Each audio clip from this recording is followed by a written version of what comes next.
Titletown Takes is back on the air. Episode number 40. Fellas, it's our Tuca episode, and, unlike Tuca, we're going to show up and perform here today. Oh, poopy pants get burned on, boy. Yeah, and he may as well be getting his way out the door, too, because there's some rumors floating around out there that Tuca could be on his way out. But we'll get to that a little bit later on. Let's check in with the fellas and see how we're doing here. Let's check in with Connor Powell. Mr. Powell, how we doing, bud? What's up, boys? We're doing pretty good.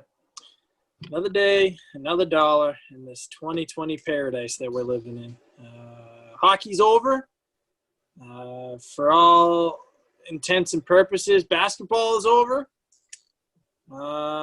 So yeah, it means I don't have to watch baseball. the Celtics anymore. Baseball hasn't really been a thing for me, really at all. So it's go Pats, go! Super Cam's in action, so it's football time, baby. Football. Only a couple months till hockey's back though, so it's not going to be that bad. But yeah, doing pretty good. Wickes, Mr. Wickman. How you doing down there, dude? Well, Connor, we clearly don't share the same sentiment. I could have given a less of a shit about the Red Sox this year, but baseball playoffs are here. I was watching every game the other day. I don't care about the Indians and the Yankees. I don't care about the Astros and the Twins. I don't care about the Athletics and the White Sox. But you damn right, I've been watching it. It's just something about it, man. You couldn't pay me to watch baseball during the season, but during the playoffs, it's like everything is just locked in, and it's so much more. Every pitch matters. That's a good point. Every pitch matters. So, baseball's getting me through the past couple of days. It's been kind of hard, but just living. Another day living is another day succeeding in my book. Doesn't matter enough for me because I still could give a shit. Well, you've never said you've been a baseball guy. You like baseball for the fact that you can drink beer at Fenway Park for $20 a pop. Yeah, $20 a pop. May end up going up, too, after the shit show of a season the Red Sox had. Yeah, right. They're going to need money back. So, but all right, fellas.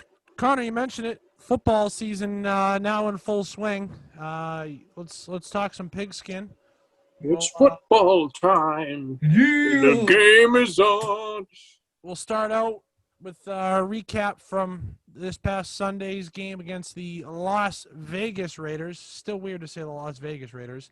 But I think we can all agree that if there was any team fitting in the NFL to move to Vegas and be the first team to take over there, it would be the Raiders. Or the Rams. The Raiders. No, I think the Raiders are a better fit there. I think the Rams are the Sin City Raiders. Come on. I'm more just saying that the Rams just love moving. Yeah, that's fair. Fair enough. But all right, we'll take a recap here of the 36-20 victory the Patriots picked up on Sunday, led by Rex Burkhead. Burkhead, till I'm Burkhead, baby.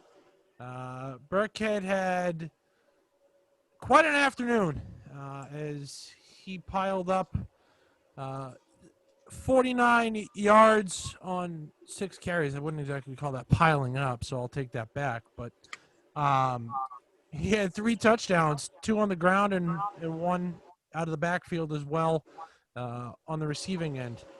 A below average afternoon for Super Cam. He went 17 of 28, passing for 162 yards, 1 touchdown and 1 pick, and he was sacked twice as well. Other notable numbers: Sony Michel, 9 carries, 117 yards. Didn't find first 100-yard game in 2 years for Sony Michel. Yeah, he looked pretty good running the ball on Sunday, fellas. I will say this to kind of deflect this question. I kind of want to get to this first. Is we shat on the Raiders defense last week. Like, we didn't even give them a chance. And I thought they did a pretty good job. Yeah, they gave up 36 points, but I think one of those was good. A defensive touchdown, too. Yeah, so I think we kind of owe them a little bit of an apology, kind of take a step back. Okay, you showed us, they can cover, man. Cam Newton had nothing all day. If they didn't have a running attack, which last year we would have been effed with Brady. So, new Patriots offense, we more two-dimensional, and we ended up running the football when we couldn't pass. So good on the Raiders defense, good on the Patriots rushing attack. Go Sonny Michel. Yeah, but Go ahead.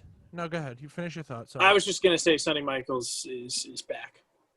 And then don't forget, Connor, J.J. Taylor again with a Dude, nice he was game on the going ground. Yeah, he was impressive.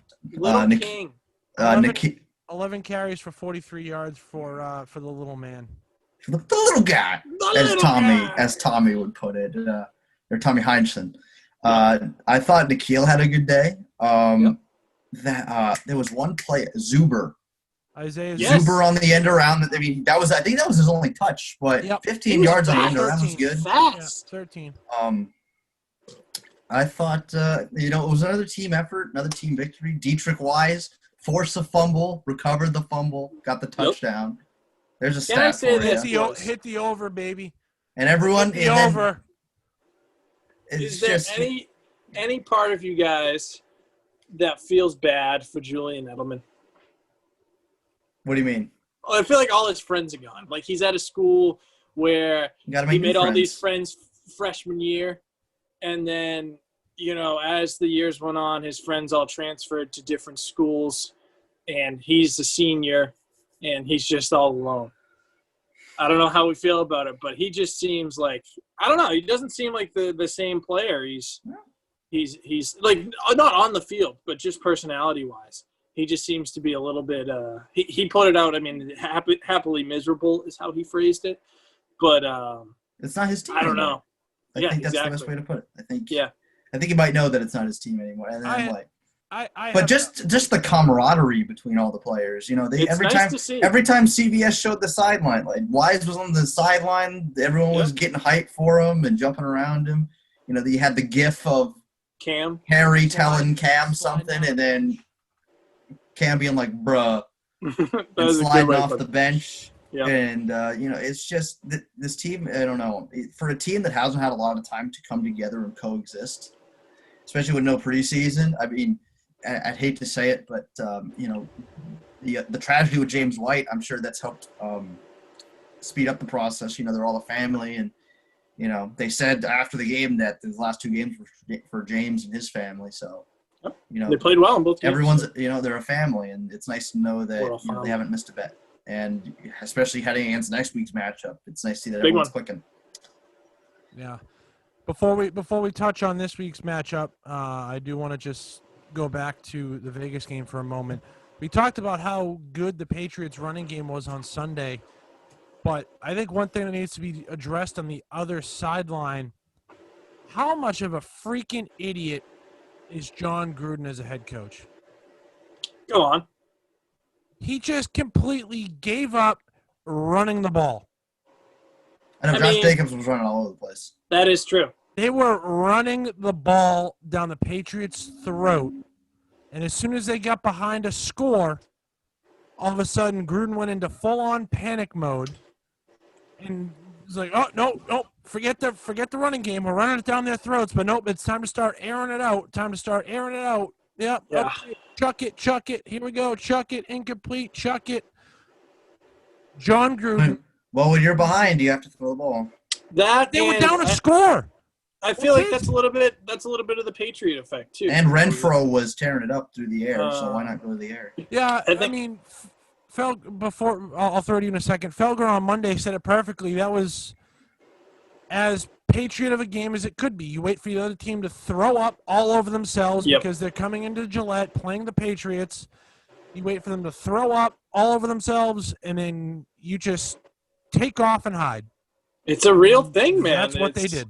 You saw exactly that this past weekend. It's these teams come into Foxborough in particular, and it happens when the Patriots go on the road less so than it does at Foxborough for obvious reasons. But when teams come into Foxborough, it's like this sacred land they come into, and I don't know what it is, but they think completely differently than they normally would. Most coaches do.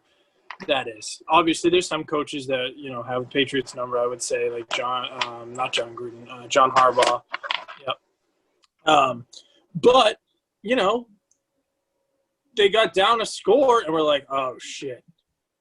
oh, we're playing the Patriots. This is no good. Instead of being like, all right, we're down to score. Stick to our game plan here. We're running the ball efficiently. And that's just the Patriot effect, man. People kind of lose their wits and lose their shit a little bit quicker than normal. Jacobs had 16 carries for 71 yards. And It's good. you know, he lost a fumble early on in the first half there, deep in Patriots territory.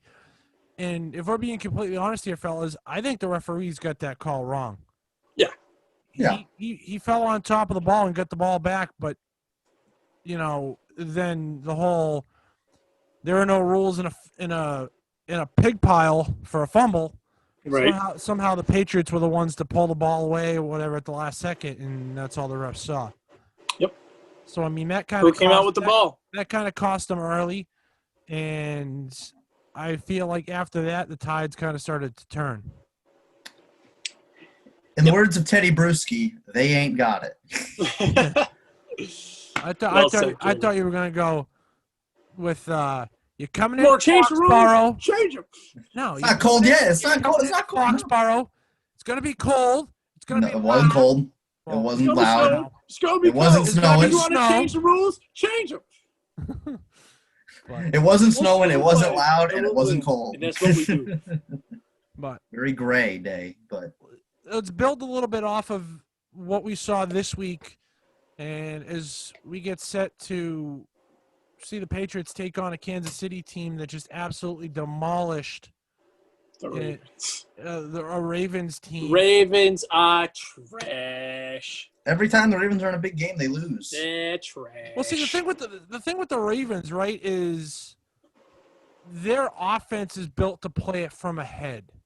Yes. They're not the kind of offense that once they get behind, 7 to 10 points, they're going to be able to just start piling up, big drives and whatnot. Their offense is methodical. They take some time to move down the field. And it's just a running attack, mostly. That's all it is. They most of the time they run one wide out and 3 tight ends the majority of the time. They're in 13 personnel. Is Mark Ingram playing? Yeah. He is? Okay. Yeah. Just not Wouldn't know it by this just not weekend. doing shit because Yeah. my fantasy team isn't, we're not off to a hot start here, fellas. Yeah, we can get to fantasy in a little bit. But, fellas, Rather not. how are we feeling about Patriots playing the Chiefs this weekend? How are we feeling? Oh yeah? Question mark. Oh, yeah! I think we have a good chance. I don't think it's gonna be a blowout. If we can I think compete they against keep it Seattle, close. we can compete Yeah, against them. I agree with that. Well, hold on. Seattle is one of the worst passing defenses in the league. And what do the Chiefs have? The Chiefs are a little bit better. Yeah. Going by Tyrann Mathieu only. the Honey Badger, don't care, man. Yeah, Honey he's Badger also don't like care. 37 years old. Yeah, the Pats aren't gonna get blown out. I think we can win. No. And I don't think we're. I think we're gonna win. And if we don't win, I don't think we're gonna get embarrassed. All I'm going to say right now is That's why the Raiders game was so important, though. Yeah, for Because sure. you lose this week, you could go 1-3, and you don't know where your head's going. Yeah. I'll say this. I haven't thought a whole lot about the game. I haven't looked that much into it, so I won't give what's the word I'm looking for? Prediction. Thank you. Prediction, yeah. Quite yet. But I will say the Patriots will compete. This will be a good game. It's not going to be like the shit house Monday Night Football game we got this week. That's what I'll say. Okay. I agree. All right, fair enough. One bit of league news from around the league, fellas, that we do have to address. COVID has hit the NFL. Oh, no. Shocker. Yeah, What I know. do we right? expect to happen? Who could have Who thought? could have seen that coming? One of the most contagious diseases of all time is being Yeah. contagious? No. What started out as one of the linebacker coaches, and then it became 5 more personnel and 3 more players, and then today 3 more players from the Tennessee Titans have tested positive for COVID-19, and therefore their Sunday afternoon game against the Pittsburgh Steelers has now been postponed. This has now taken their team's bye weeks, and thrown them out the window. Because That was anticipated, though, right? They put the little caveat rule in there that if you have to postpone a game, then your bye weeks are out the door. I mean, it kind of sucks for Pittsburgh, though. It sucks for both teams because now they're both going to have to play 13 straight weeks. Yeah, no, for sure. But Tennessee got COVID. Pittsburgh. But see, hasn't. the thing is, we don't know how COVID got into the Tennessee facility. And Minnesota could have COVID. No, Minnesota's good. They've tested players all week, and they have not received one positive test back. Crazy, man, frick, that's crazy. So maybe it's one of those situations. Well, it's not one of those situations because it came out and said that there was a bit of negligence from the staffer on the Titans team that tested positive. It's always that on person. Saturday prior to the game, and then traveled with the team to Minnesota. It's always that, and we talked about it in the past. It's that one moment where you're negligent and you just think you could beat this thing when you get it and you spread it. And it's terrible. You have to remember, man, that we are still in the thick of this. We're not past it. The life is not completely back to normal. Yeah, we can do some more normal things compared to 2 months ago. But, I mean, coronavirus is still very much a thing. So everyone needs to remember that. Wear your damn masks and just remember that this is a thing. Wash your hands. Purell all the time. Come on, people. Wake up. So yeah, there's that going on. The first NFL game of the season has been postponed. It'll be played at a later date, so I'm guessing they're going to go to a week 18 if that has to happen. Now the only issue that arises after this is what happens if it happens again to one of these two teams. That's a very fair question. What do you do? I mean, like, what Pittsburgh has this bye because they didn't have COVID, and what if they get COVID? I feel like that's very unfair to the Steelers.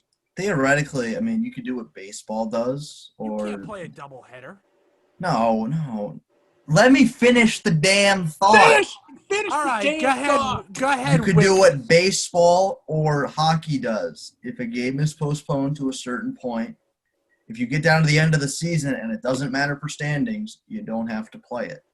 Okay, fair enough. Let's say these two teams are. Let's say one team is locked in the playoffs, one team is locked out, and it doesn't matter. But Cameron, you can't play doubleheaders. I honestly thought that's where he was going.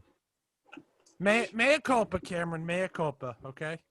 Or you do a 4-team game where you have 2 teams on each sideline. You send each team out for a friggin' series against each other. Yeah, that's fine. Yeah. No, that ain't gonna happen. You do a kickoff. You put your kicker out there, and whoever can hit the longest field goal back to back. So Tennessee's screwed then because Gostowski's not hitting one more than Steven Gostkowski. Gostkowski hit 5 field goals this week. He did. And three from 50 plus. I have nothing to say about that. I'll be honest. I'd rather have Steven Gostkowski than Nick freaking Folk. Yeah, me too. With the honker of a nose he has. I mean, hey. Can't control what he looks like.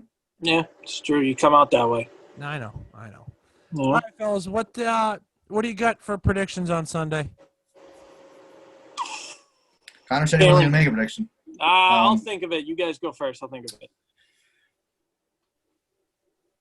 34-31 Pats. What? Hold on. That's actually whack. I just thought 34-31 Chiefs, so that's what I'm going with. Right. All right. Looking here just for. I mean, Connor, we are the same person, so. Yeah, true. I'm trying to find the spread here. Kansas City is plus 5.5. No, -7. So the Pats are a 7-point underdog. The over/under is 53. I think I'm going to take the over in this one, fellas. I think we're going to see a lot of scoring. I'm going to say 30-27 Chiefs. Ooh, Yeah. The only one who has faith is Wickers? What? That's rare. What a world. I don't know. As much as I want to take stock in what the Pats were able to do in week 2 out in Seattle, and I agree that if the Pats can compete with Seattle, I think they're going to keep it close. The reason why I have them losing by a field goal. But I just think Mahomes is better than Newton. They're in Kansas City, so that's going to be a little bit of a benefit as well. It's With not fans. with fans, yeah. So, I mean, I just think that a combination of those factors, I think Kansas City squeezes out a win. Fair enough. I'm kind of in the same boat as you. So all right, what do we got next? Look at you non-believers. I'll believe it when I see it. All right. yeah, we're going to take a page out of your book, Wickers. Yeah, Cameron. Let us be negative for once in our lives. All right. So, all right, fellas, let's move from the NFL to college football. Go Tigers! Week 1 of the college pick'em is in the books, and we got a 2-way tie for first place between Cam and Connor with 6 Cheers. points last week. Cheers. And I am sitting right behind you, right on your asses. Oh, but you're right behind us. But what does that get you though? Right now, diddly. Oh, last place. But also, right now, what does being in first place get you? I mean, what is this for? Like, what are we doing this? I have no I mean, at the I end have of the no day, idea. nothing. But bragging rights. Yeah, I guess. But yeah. All right, fellas, I got a good slate. We got a good slate of games here this week. We're gonna start in the Sun Belt. Fun belt. We got East Carolina at Georgia State. Georgia State is a 2-point underdog, and the over/under is set at 69. Oh yeah, nice. Who I'm going. wants to go first here? Let's take the over. No, under. Changed my mind. Under, okay. Yep. 69 points is a lot of points. All right, Cameron. I'll take.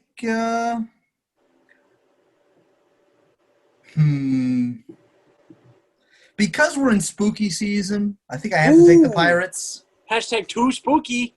Might have to take the Eastern Carolina Pirates. So I'm gonna take the Pirates, and I'll take the over. Screw it. East Carolina and the over. Okay. Realize that could lose you. I feel like if you double up, if you get them both wrong, you should lose a point. All right, I ain't doubling up on Fun Belt then.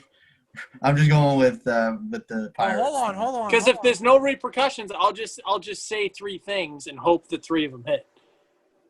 You know what I mean? Yeah. I guess. I mean, All right. We'll put that in. That'll be effective now.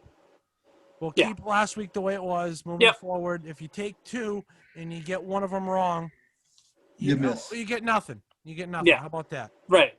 Okay. Right. Yeah, All so I'll take the Pirates. Outright. Yep. Okay. All right. East Carolina outright. Go Tigers. I'm also good. You know what? Connor doing it. No, I'm gonna take Georgia State to cover. Y'all ain't Dogs. taking spooky. Y'all ain't taking spooky season. Y'all suck.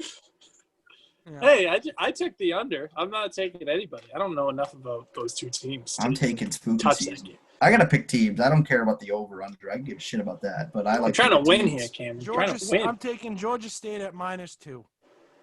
So that's Fun game belt. 1. Game 2, we're going to the Mountain West. Navy at Air Force. Navy, 7-point favorite. Over under 46.5. Cameron, we'll start with you.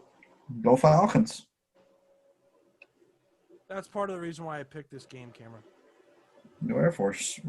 Who else am I gonna take? Beach? Seems kind of obvious to me. I'm gonna take Navy. I'm also going to take Navy. Yeah. Sorry, Urbowicz clan.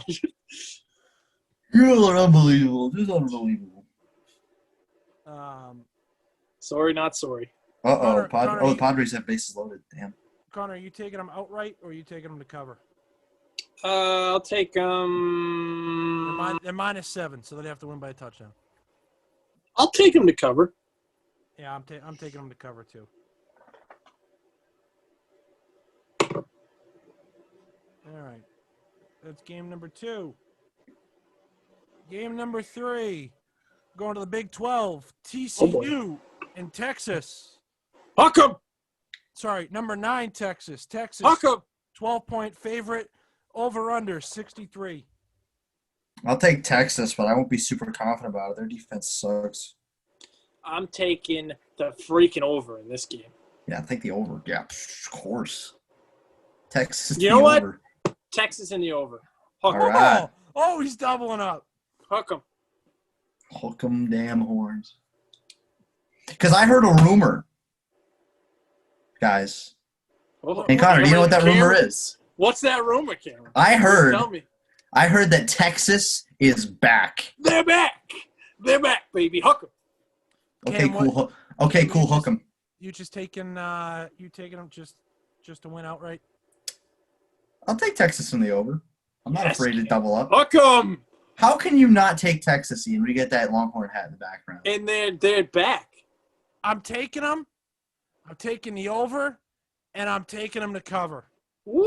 The triple threat. Oh yeah! I can't wait for them to hit boys. 2 and not 3, and me and Connor come up with it. That'd be great. That would be great. So I'm taking them to cover. So that for that instance, right? If you get 3, if you get 1 wrong, it cancels it. That's what it should be. Yeah. Yeah. Well, I mean, essentially, if I'm taking Texas to cover, it automatically means I'm taking Texas to win. So it's Right. it's really only a double up. If it was. Well, you're taking them to win, and you're taking the over. I'm taking them to win and cover. And then I'm yeah, also but they taking the could over on top. win and not cover. Yeah, but I'm taking them to win and cover. That's what I'm saying. You're not touching the over under. I'm taking them to win. I'm taking them to cover, and I'm taking the over. So Yeah, okay. It's really only 2 things here. Well, no, it's 3, because they could win and not cover. I the spread. understand that, but where I'm coming from, you get what I'm saying here? I'm picking them to cover. I'm taking them to win by more than 12 points. Right. After But what game, I'm saying is it's 3 because there's a possibility you could not get the spread and you would get 2 out of 3 and get no points. Okay, but in my eyes, I'm really only taking it in 2 picks here because I'm just taking them to cover at -12 in the over. Okay, I see what you're saying. I don't see Texas winning by 12. Not after the last game went to overtime and they had to come back from 14 down. Against Texas Tech, Against too. Texas Tech. You see, the Texas Tech quarterback did it wrong. He did horns down with like 3 minutes to go, and then they lost. You can't do horns down until the game is over. Yeah. Game number 4. Horns Go to up. the SEC. Number 7, Auburn. At number 4, Georgia. Go Dogs! The Dogs are a 6.5-point favorite. I'm taking them all. The over/under is 45.5. I'm taking it all. Over. They're covering, and they're gonna win. Hold on. Over 45.5. And then Georgia to cover at -6.5. When's that game? That game's gonna be awesome. 7:30 Saturday night at 7:30. Between the hedges. on ESPN, not on CBS. Ooh. Hell yeah. So isn't college game days there, isn't it? Yep. Yeah, Cameron. I don't know if that really counts.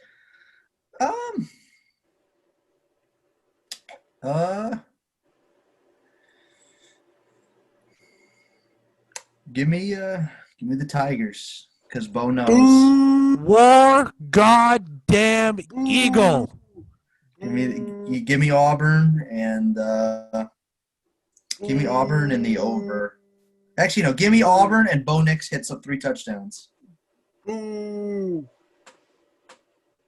It's a damn shame, Cameron. You know nothing about freaking SEC. All right, I am going to take Auburn as well. What the hell are we doing here? I'm You taking guys kidding me? I'm taking Auburn just out of spite. You Wow. bastards. I didn't even do Well, that. Just out of I'm going spite. to enjoy your tears on Sunday morning. I'll tell you that for free. Go Dogs. I'm taking Auburn, and I'm also going to take the over at 45.5. Okay. Watch, it's going to be like 17-10. Yeah. Seriously, I can. But it's no fun to bet the under. For games you care about, you want all the points. Life's too short to bet the under, fellas. That's right. In our fifth and final game of the week, we're going to the ACC. Number 12, North Carolina at Boston College. BC 2-0. UNC 2-0. UNC is a 14-point favorite. The over-under is 54.5. Oof. UNC is good? Question mark. They're 12 in the nation. Yeah. They're 12th in the nation? Yeah. Yeah, well, you also forget the Big Ten's not playing yet. Yeah, all right. The That's Big fair. Ten probably has about 6 teams that would be in And the top Pac-12. 20. And the Pac-12 as well, yeah.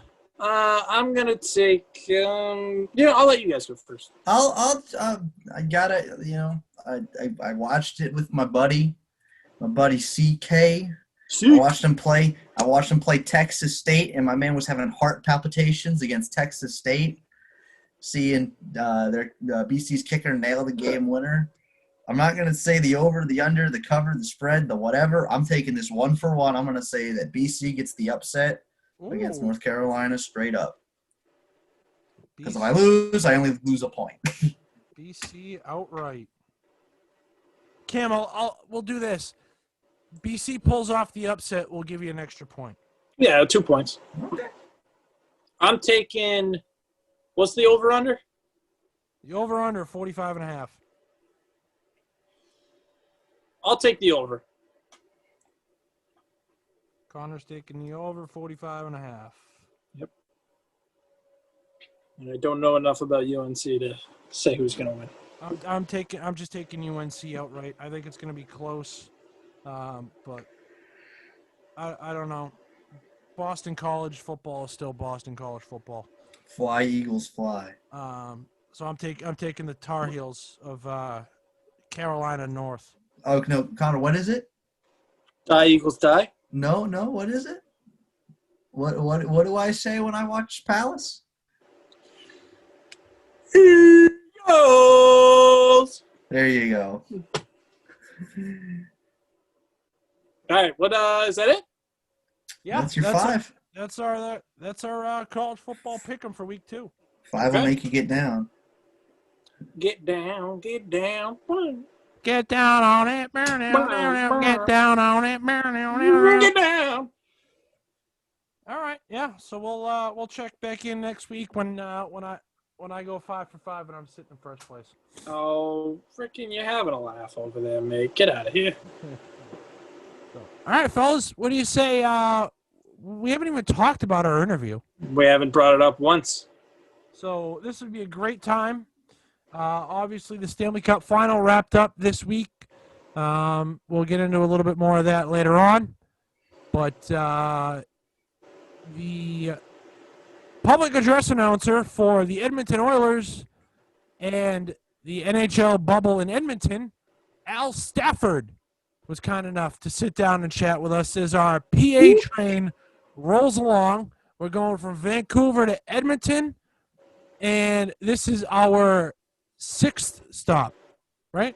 I'm trying to 6th? think. Roach, Minter, Jeff K, Burdock. Oh, yeah, okay, so 5. You're right, yeah. Number 5. Stop number 5. Connor, what's the final destination of this train again? The freaking moon, baby. That's the destination of this. That indeed it is. So with that said, we'll send it over to the man that introduced the Stanley Cup this past week in Edmonton. We'll send it to the public address announcer for the Edmonton Oilers, Al Stafford, here on Titletown Takes. We'll be back right after this.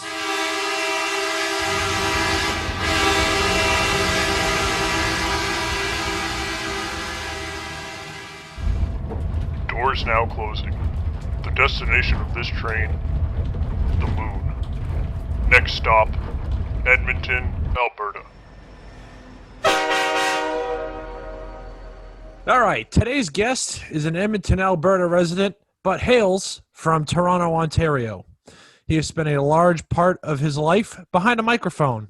He spent 11 years at 630 CHED, 10 years as the stadium voice for the Edmonton Eskimos, 4 years with the Edmonton Oil Kings, 3 years with Up 99.3 as a morning news anchor, and for the last 2 months has been a part of the NHL Bubble in Edmonton, Alberta, as part of the 2020 playoffs. As of September 22nd, he has called 65 games over the span of 58 days, which is a milestone to say the least. He is a lover of scotch, fine guitars, and like myself, loves himself a little bit of Rush.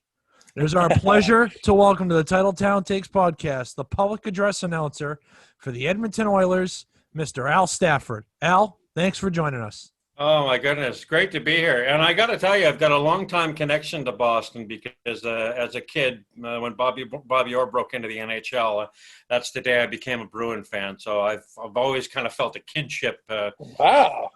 in terms of Happy hockey. to have you on the show. Yeah, great to have you. Talk about having a night here, fellas. Let's have a little bit of fun though. So, Al, we'll go right back to the beginning. How'd you get involved in radio, broadcast, and all that fun jazz? Believe it or not, I did my first game as a public address announcer in hockey when I was 13 years old. Wow. And it's because I grew up in, as you guys mentioned, or I was born in Toronto, but I grew up just outside of Toronto, a little place called Burlington, Ontario. And my father was convener of the Minor Hockey Association there. And I inherited his pipes. So he had this great, rich tenor speaking voice. And our championships every year were always played at the big arena in town, the Central Arena in Burlington. And that was the only time of the year that they would get a public address announcer to do all the championship games. And my dad used to do that job. And then when I was 13, he started showing me what to do and how to do it. And then he let me fill in for him occasionally. So that was my first real experience behind the microphone. And then, I went through high school and did music, and I was in bands in high school, and I've been a singer and stuff like that. So always really enjoyed performing. And then when I went looking for a career, the whole thing kind of came together. So I went to Ryerson in Toronto and studied radio and television broadcasting in the 80s. And then shortly after that moved out west and began my broadcast career. That's awesome. I spent a couple of years myself up in I was out in Atlantic Canada. I attended Holland College on Prince Edward Island, studied journalism there myself. So it was a fantastic time there. A lot of great people, and I'm really looking forward to getting back up to that part of the country here, hopefully sooner rather than later, once we get back to some sort of normal resemblance of life. But yeah, a lot of good times up that way. I guess the idea of being a public address announcer in the pro has never actually really occurred to me. But when I was at 630 Ched back in 1996, in those days they had 2 PA announcers. There was one guy that did goals, assists, and penalties, and that was Mark Lewis. And a lot of you guys are probably familiar with him as well because he was with the team for 35 years and called their 5 Stanley Cups and that sort of thing. And then there was a guy that sat beside him and helped with stats and stuff like that, and then did corporate announcements, sponsorship announcements, and that sort of thing. So that job came open in 1996 in the fall. And there were 12 of us that auditioned, and I won the job at that point. And I figured, I'll do it for 5 years or whatever. And then by then Mark would be ready to retire, and then I'll just move into his chair and it'll be slick. Well, it took Mark 20 years to retire. And, and then that was right at the time that the Oilers were moving into Rogers Place, the new building, and they decided they wanted a brand new voice to sort of christen the new building. So I took a back seat. They hired somebody else to do the Oilers for a couple of seasons, and I remained with OEG doing the Oil Kings. And then they approached me in the summer of 2018 and said that they wanted to make a change and asked if I'd be interested in coming back. And at the time, I'd done almost 20 years with the Edmonton football team in the Canadian Football League. They're about to change their name, so they don't currently have a nickname. So I retired from the CFL and I went back to the Edmonton Oilers. What was it like kind of trying to find that right balance between, wanting to get that one chair, but realizing at the same time maybe, it just wasn't that right time or place for you at that moment? Well, I mean, much of that was sort of outside of my control. I felt like I'd done some good work and that kind of thing, but they made a business decision to move in a different direction, and I was fine with that. I mean, it's a very competitive organization, and they had a brand new baby that they were trying to showcase, and they wanted to do it the best way they felt that they could. So I just bided my time and kind of waited patiently. Was always a big fan of the franchise, and was thrilled when I got the call to come back. We asked this to everybody. Can you talk about your first game that you did and just your maybe not emotions, but just how you were feeling heading into that first game? I don't recall the first game specifically now. It would have been an exhibition game. But because I was primarily doing corporate announcements and sponsorship and those kinds of things, there typically isn't a lot of that in the preseason. So I didn't have a whole lot to do with the first 3 or 4 games. I can't remember the opponent, but part of my role was, of course, to fill in for Mark whenever he was away. And it probably took a couple years before that happened. But I do recall the terror just before I turned on the microphone, before I announced my first goal in the National Hockey League. And it sounds like such a simple thing, and I'd never actually given it any thought because you listen to it growing up. And, I heard some of the greats when I was growing up. I mean, Paul Morris was an institution in Toronto where I grew up doing the Leaf games for all of those years. And then, of course, sat next to Mark and listened to it. So the last thing I ever thought about was, well, how do you actually do a goal announcement? And then all of a sudden I had to open up the mic and do one myself for the first time. And I'd never rehearsed it because I never thought that I had to. But I had to take a deep breath and then kind of control my emotions and then go through it step by step. All right, what do I need to say and how do I need to say it? I ended up writing it down. This is kind of like a cue card. It sounds like the simplest thing, but if you screw it up, everybody's going to know instantly that you made a mistake. Right. So let's switch on over. So are you in the penalty box? Is your setup in the penalty box? Or are you up on like press row? I'm up on press row. Okay. I don't know that the Oilers ever had a public address announcer in the penalty box. I know a lot of teams have in the past. Some still do. I think there'd be a great benefit to seeing the game from down there. I did a junior hockey game working in the penalty box, not as an announcer. I was just helping out the WHL crew at the time. And the game's a lot faster from ice level, certainly, than it is from up above. The advantage for me up above, and it was even better actually in the old building than it is now because we were a little bit closer and we were kind of hanging over top of the ice, is being able to see the whole play develop. It's actually much easier for me to pick up goals and assists and penalty calls as they happen and that kind of thing, being above the play rather than being down at ice level and having all of those bodies in the way. That's part of the reason why I love being a bleacher creature when I attend a Bruins game. Set up in the 300 levels, you can see everything from up there. Yeah, the beer tastes a little bit better up there too. Yeah, that's also true. Al, you had mentioned how you kind of wrote out a little cue card, so to speak, for your first goal. So for me, this was my first. I just completed my first season as the public address announcer for Merrimack College, men's and women's ice hockey. Yeah, there you go. Connor's got the jerseys. Nice. But yeah, so it was kind of thrown onto me about a week and a half, 2 weeks ahead of the start of the season. The prior guy who held the job for 4 or 5 years at the time had just recently taken a new job opportunity and moved out of state. So they were looking for a guy, and I guess they brought a couple of people in, but they weren't exactly pleased with how it went. and I had done some work around the campus prior to, but I got called into the head athletic director's office, and they're like, well, we want to give you the opportunity to call the first game of the season on a tryout basis. Oh, yeah, I was going to say you should tell them about your first. And so the University of Wisconsin came into play, and it was an 11-5 final.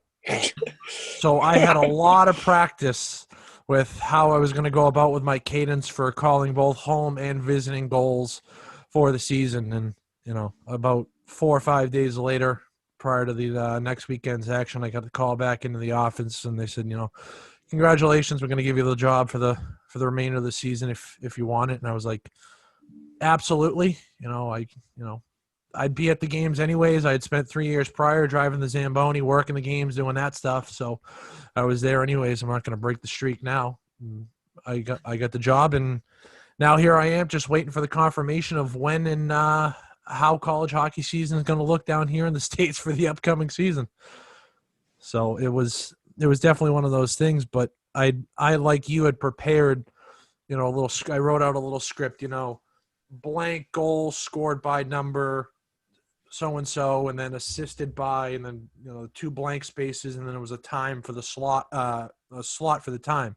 So I kind of had that same thing, and I put it in a clear sheet, and I was able to use like a dry erase marker and, just fill in the necessary info, and then when it was done, erase it, and it was gone. So, you mentioned that, and it just kind of brought me back to that first game. I was like, okay, how's this going to go? And I was just like, you know what? Just read what's in front of you, and right into the deep end. And yeah, they fed me to the wolves right out of the gate. Well, at least they removed the interim tag though pretty quickly. So yeah, the trial by fire went well, right? Yeah, well, he got about 3 games worth of goals in one game. Yeah, I was gonna say 16 is a lot of times to practice. Yeah, I keep a spreadsheet now, so because I'm a messy writer, and I know if I write everything down by hand, and particularly when you get multiple penalties. And I'll be honest with you, I mean, these days there's a lot less of that now in the National Hockey League than there was even when I first started. Line brawls were still quite common back in those days. And you can pull highlights up on YouTube where you can hear the poor PA announcer in the background announcing a shopping list of penalties while 5 more fights are taking place on the ice, and he's going to have to do that again too. We don't have to deal with that much anymore. But just in order to keep things clear, I'll type everything out now. But I've developed a very specific routine for how I go about it. And of course, we get a lot of help too from the off-ice officials from the National Hockey League. The official scorer is on my headset, and the penalty timekeeper is on my headset as well, confirming all of that information. And of course, I can't announce a goal until the NHL gives me the clear that it was a good goal, and they've actually figured out who scored it and who got the assist. Well, so, Connor gets the jump here because he's the stat guy as well.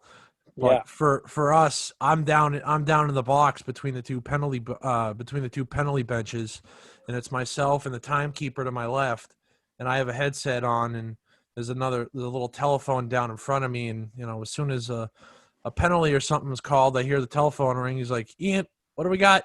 And I'm giving him the heads up, and we were actually just talking about this today, how it benefited those guys up on the press row as far as being able to have the correct stats ready to rock and roll, so that way when the pucks drop for the next whistle, everything's good and inputted, and that's when I get the all clear to go ahead and make the announcement. So yeah.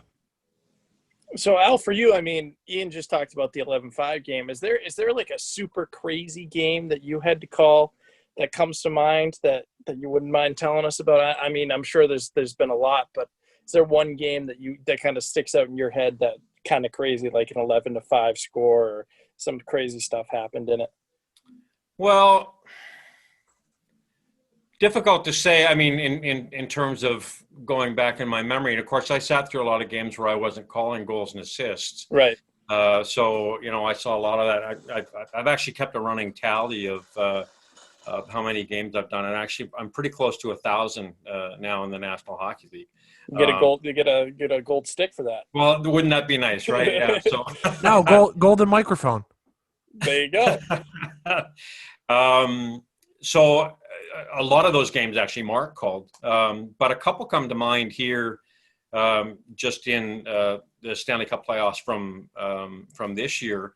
We had, I think it was Colorado, Dallas, and there was a span in the second period where we had 3 goals and 4 penalties in 2 minutes and 31 seconds of elapsed time on the clock. And getting all of that information, as you guys know, and getting it right and getting it sorted out and getting it chance to get it announced sometimes takes a little bit of time. Typically for me, a goal announcement is going to take me anywhere from 20 to 25 seconds. Penalty announcement is going to be anywhere from 10 to 20 seconds, depending upon how complicated the penalty is. So these things began to stack up while we were kind of going through the process, which was a bit of a struggle too. And then just a couple of games ago, I think it was Tampa Islanders now. The games are all starting to run together. But there were 3 goals scored in 27 seconds. Fastest 3 goals by 2 teams in NHL history in the playoffs. So, of course, cool to witness the part of history. But I've got my finger on the mic, and I'm ready to go, and the puck's in the net again. It's like, okay, so I'm going to take down the next one. And then we got to try to go back and do the first announcement. Didn't get one of the announcements in until after all 3 goals were scored. And then I had to do kind of as a shopping list in order. So that kind of thing happens from time to time too, but it's part of the job. And, at the end of the day, my announcement is not going to affect the outcome of the game one way or the other. So you wait, you're patient, you get the information, you deliver it, you move on. Especially now, not as important when there's no fans. Well, exactly right. In fact, I was a little surprised when the Oilers told me that the NHL was actually going to use a public address announcer for the playoffs. But I guess they'd had a conversation with the Players Association, and everybody sort of wanted that element along with a disc jockey. So there's music in the building and stuff like that. And I think that was probably mostly for the comfort level of the fans, because they're trying to make that as big a made-for-TV event as they possibly can, and to try to make it look as normal as possible, given the environment that they're in. And I think to a large degree, the NHL has been very successful doing that. Oh, couldn't agree more. I think the product's been fantastic. Go ahead, Kim. So during breaks, like, what's different? Is there anything like during a break or actually calling the game that we as fans probably wouldn't notice on TV? Like, do you do reads during the break, or do you just sit there, or what's the deal with that? Actually, the most common question that people have asked me so far is, how's your throat holding up? And not surprisingly for me, quite well. And the reason for that is because there's literally nothing for me to do unless a goal is scored, a penalty is taken, or it's the last minute of play. Or there's a power play, because we've been doing power play pumper announcements, and I don't know how many of those actually end up on television. But other than that, there's nothing.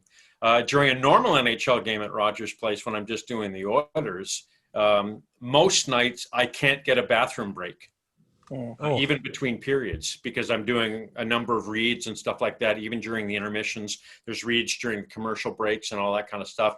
They're even sliding in little liners and that kind of thing on icings and stuff like that too.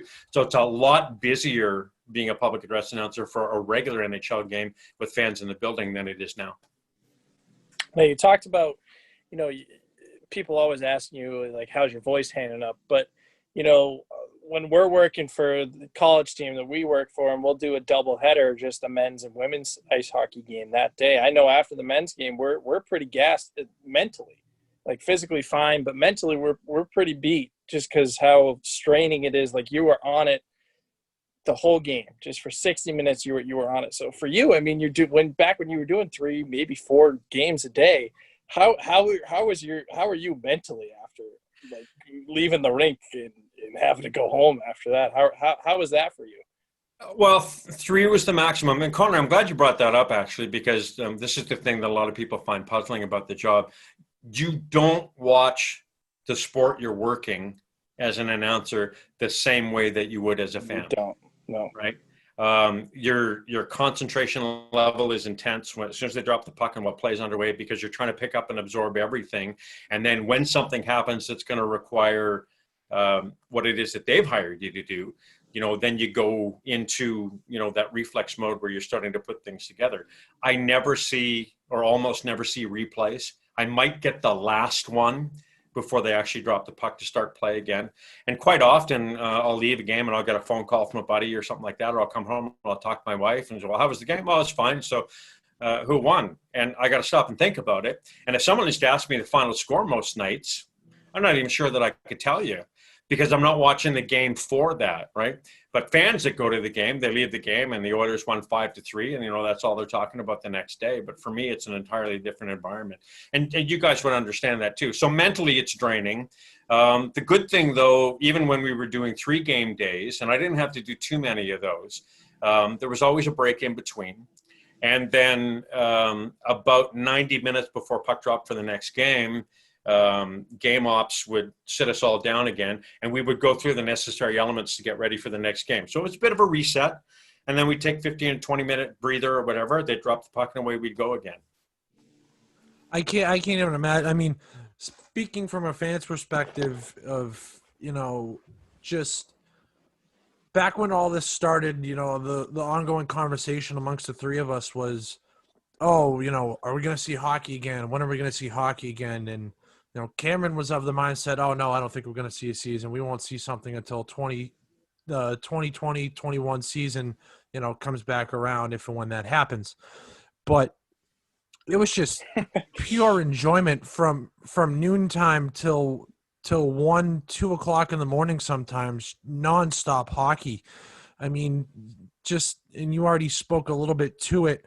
I mean, aside from working, is there a little bit of the enjoyment factor in there as well, realizing what's going on in just how rare of an occasion this is, having 3 NHL games being played in one day in the same building on the same ice sheet, almost day after day? There was a lot of enjoyment, actually. I mean, first of all, I wasn't convinced until a week or two before the event actually started that it was even going to happen at all.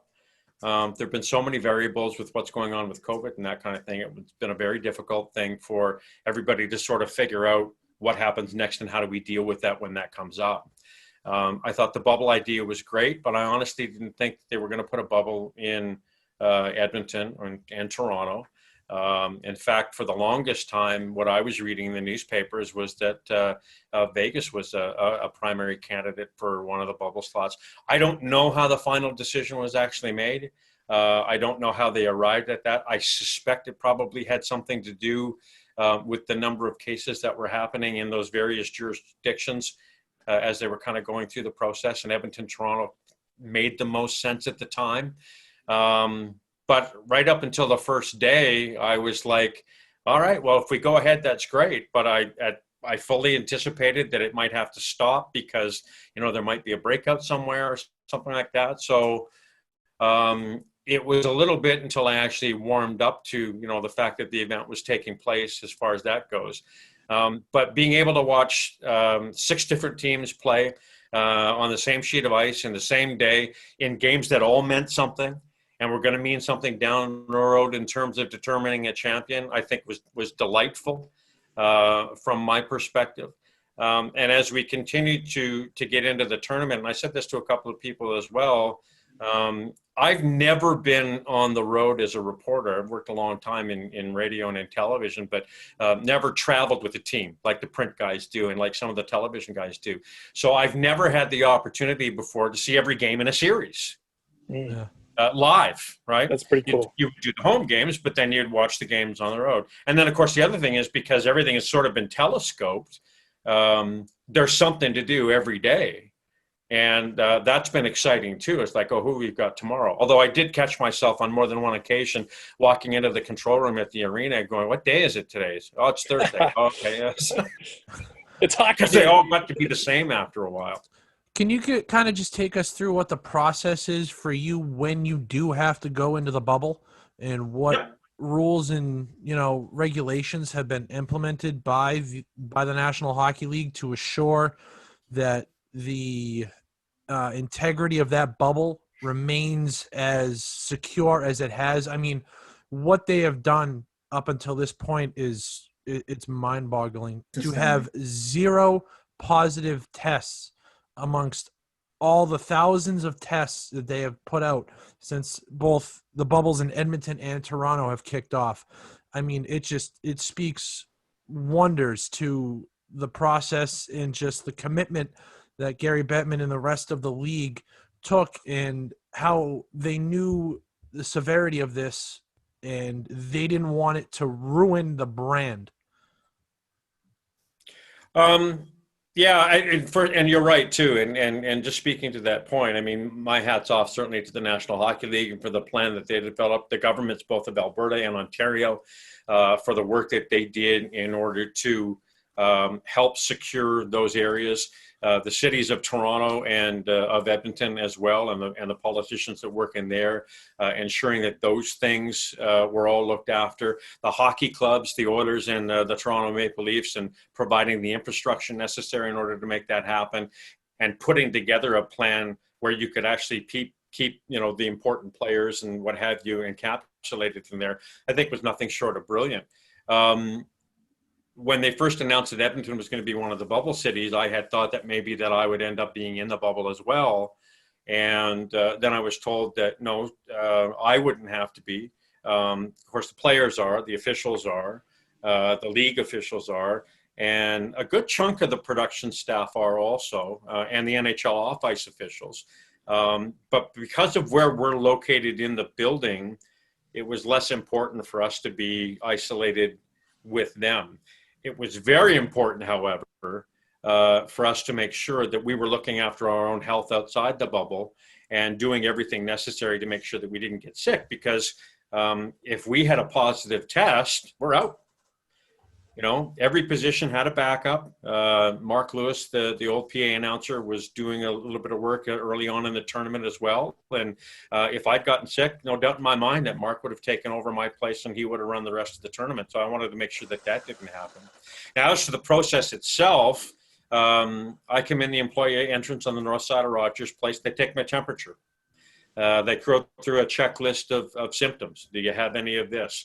Have you been exposed to anybody else who has had COVID-19 or that kind of thing? You answer all of those questions. And then I head through and I head across to the south side of the building, where they had set up testing stations for those of us who come in and out on a daily basis. And one day it's a throat swab, and the next day it's a nasal swab. And I don't mind the nasal swab so much, but I got to tell you guys that the throat swabs are a little bit difficult to deal with some days. Especially being a public address announcer, and that's how you make your living. The right? money maker. It's like, hey, take it Careful easy there. here, dude. Yeah, that's been a bit of a concern as well.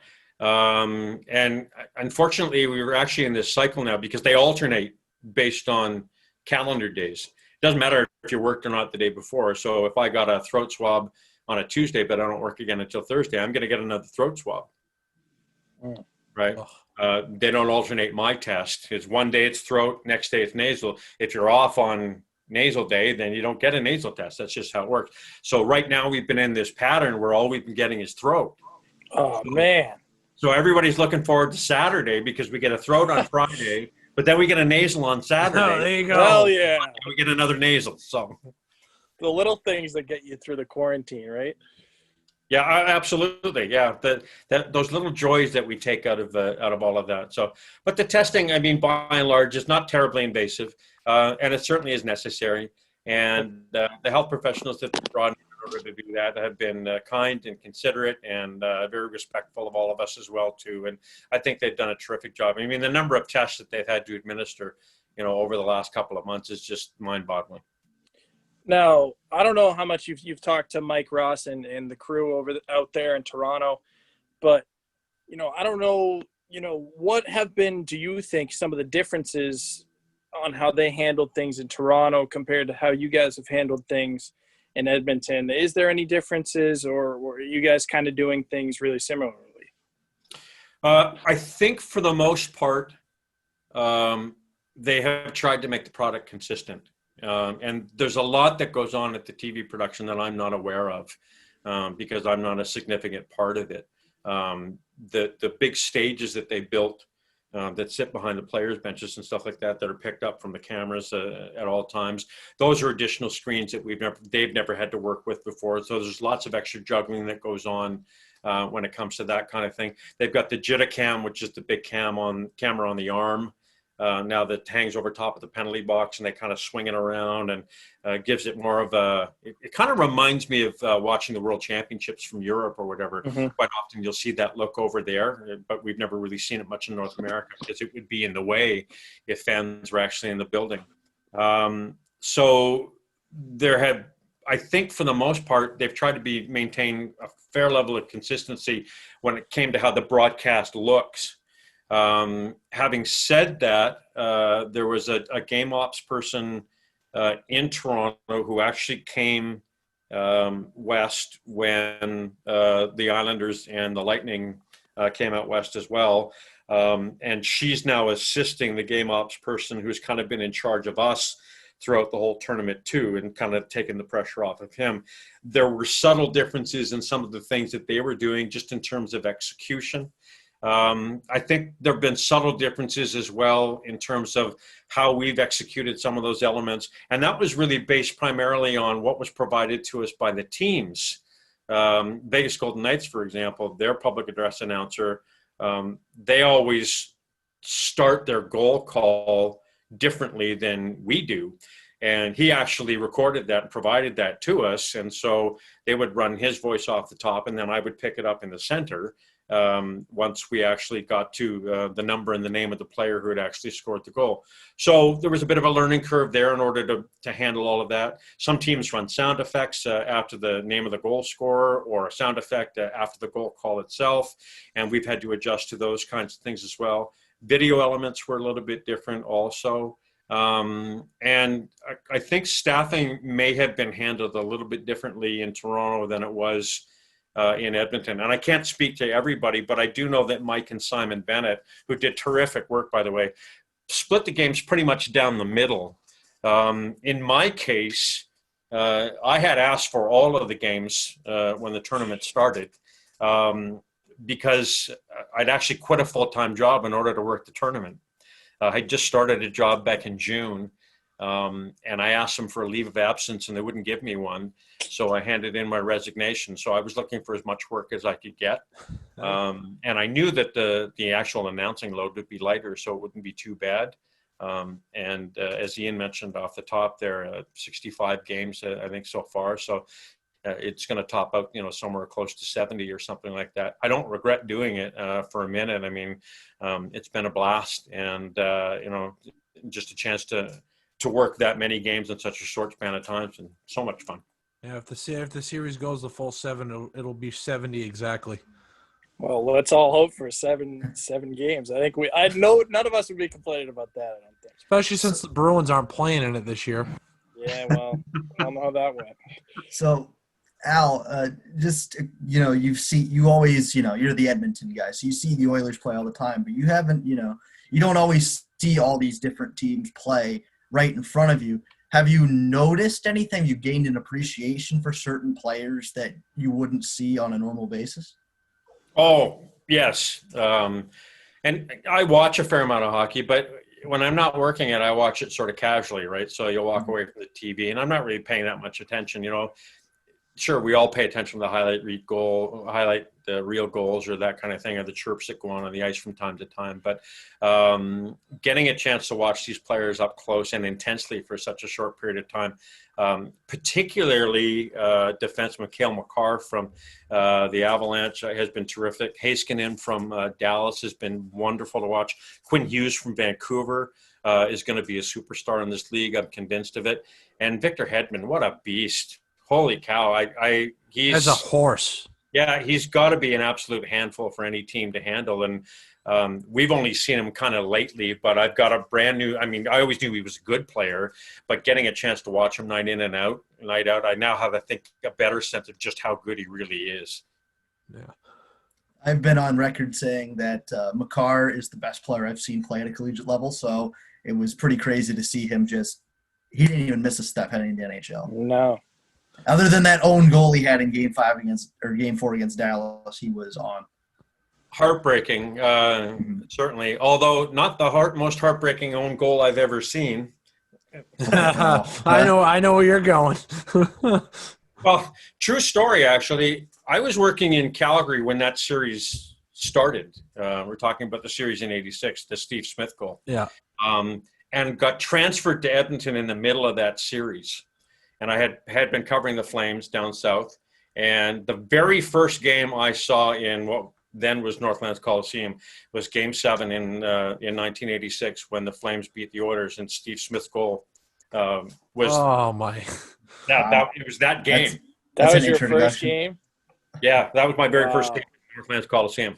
Wow. So, and then I had a question, Al. So obviously, the '06 Oilers run has gone down in Edmonton lore. I know they didn't win it in the end, but you take an 8 seed, they beat the 121-point Red Wings. And just the stories from that whole run. They had to put a second horn in the arena because the crowd was just so loud. Can you just talk us through a little bit of that, if you have any memories? Yeah, and I've got a couple from there. Certainly the volume. I mean, when I was covering hockey back in the '80s, and then I became a general news reporter, I actually only covered one Stanley Cup of the Oilers 5, the '87 Cup when they beat Philadelphia in 7 games. That one I was actually a reporter for. I was on radio then, but then I moved into television, and I wasn't working in sports at the time, so. Although there's a funny follow-up to that actually involves the '90 Stanley Cup. So I didn't really recall how loud the building was. And then when I started working for the Oilers in the mid-'90s, of course, they were in the playoffs early on with Dallas and with Colorado. They had a couple of terrific Those Dallas series were crazy. Yeah, both of those clubs or whatever. And I remember the noise then, but '06 was off the charts. It was absolutely unbelievable. I mean, the rumble in the building, like an hour before the game even started, it was incredibly intense. I was glad that I had a set of headphones actually, because it actually cut out some of the noise. But in those days, I was still on Ched, and I was actually hosting the post-game show. And my most vivid memory is actually just before the Cup run started. The night the Oilers actually got into the playoffs, they had played. But they needed, if I remember correctly, they needed Vancouver to lose in order for them to slide into 8th place. And forgive me if I've gotten the team wrong, but the booth that I used to do the post-game show in was right next to the Oilers dressing room. And I was watching the game on a monitor while I was doing my post-game talk show. And when the Oilers clinched, Craig McTavish came out of the Oilers dressing room, came running down the hall, and he had this huge grin on his face. And he stopped for a second. He looked in the booth, and he gave me the double thumbs up, and then he kind of kept on moving, right? And that's one memory that I'll treasure from that particular event too. And then, of course, the heartbreak of seeing Rolison get hurt, and then, of course, they went down in 7 to Carolina too, in a hard-fought series, a terrific series. But at the time, we were all thinking, okay, well, they've built a team that can contend for a championship, and we kind of expected the same the following year, but it never happened. I know one of my favorite memories from that '06 Cup run was, and we've gotten into more of a pattern nowadays where television networks will stick around and show the anthem. But my favorite thing was when Paul Laurier would come out and he would sing the first couple of verses, and then he would stop and hold the microphone up and let the crowd take over. It was just, I don't know, as a little kid, I was 10 years old at the time, so that was really one of my first, legitimate hockey memories as far as being able to sit down and watch a game. I knew every night when there was a game on, I knew, especially if they were in Edmonton, I wanted to be able to sit down and watch and just listen to that crowd and just the pure patriotism from Oiler fans getting together to scream their heads off for 3 hours and watch a hockey game. And I was playing at the time, but I think that kind of just put me right over the deep end and launched me into the hockey pool even more. I'm not sure that I ever found out the genesis for that idea. If Paul developed that on his own, or they did it in sort of discussion. a little known fact, I've actually sang the anthem at an Oiler game. Yeah, I had that written down. I was going to ask you about that as well. So I know what the experience is like. And the one thing that I can tell you after having done it is that the fans do sing along.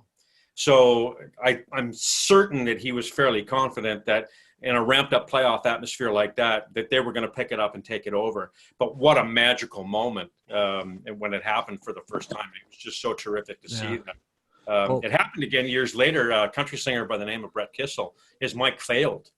And the fans kind of picked it up then and took it over as well. So, Connor, we can drop the video in from that 06. Yes, we can. The game 6. We can drop that in right here for people to. I do have to give a shout out to one of my favorite hockey players from that time. You know, Oiler Fernando Pisani had, what was it, 12 goals all season, and he had 18 in the playoffs or something like that. just lit it up. The only player to score a shorthanded overtime Stanley Cup Final goal in his entire history ever.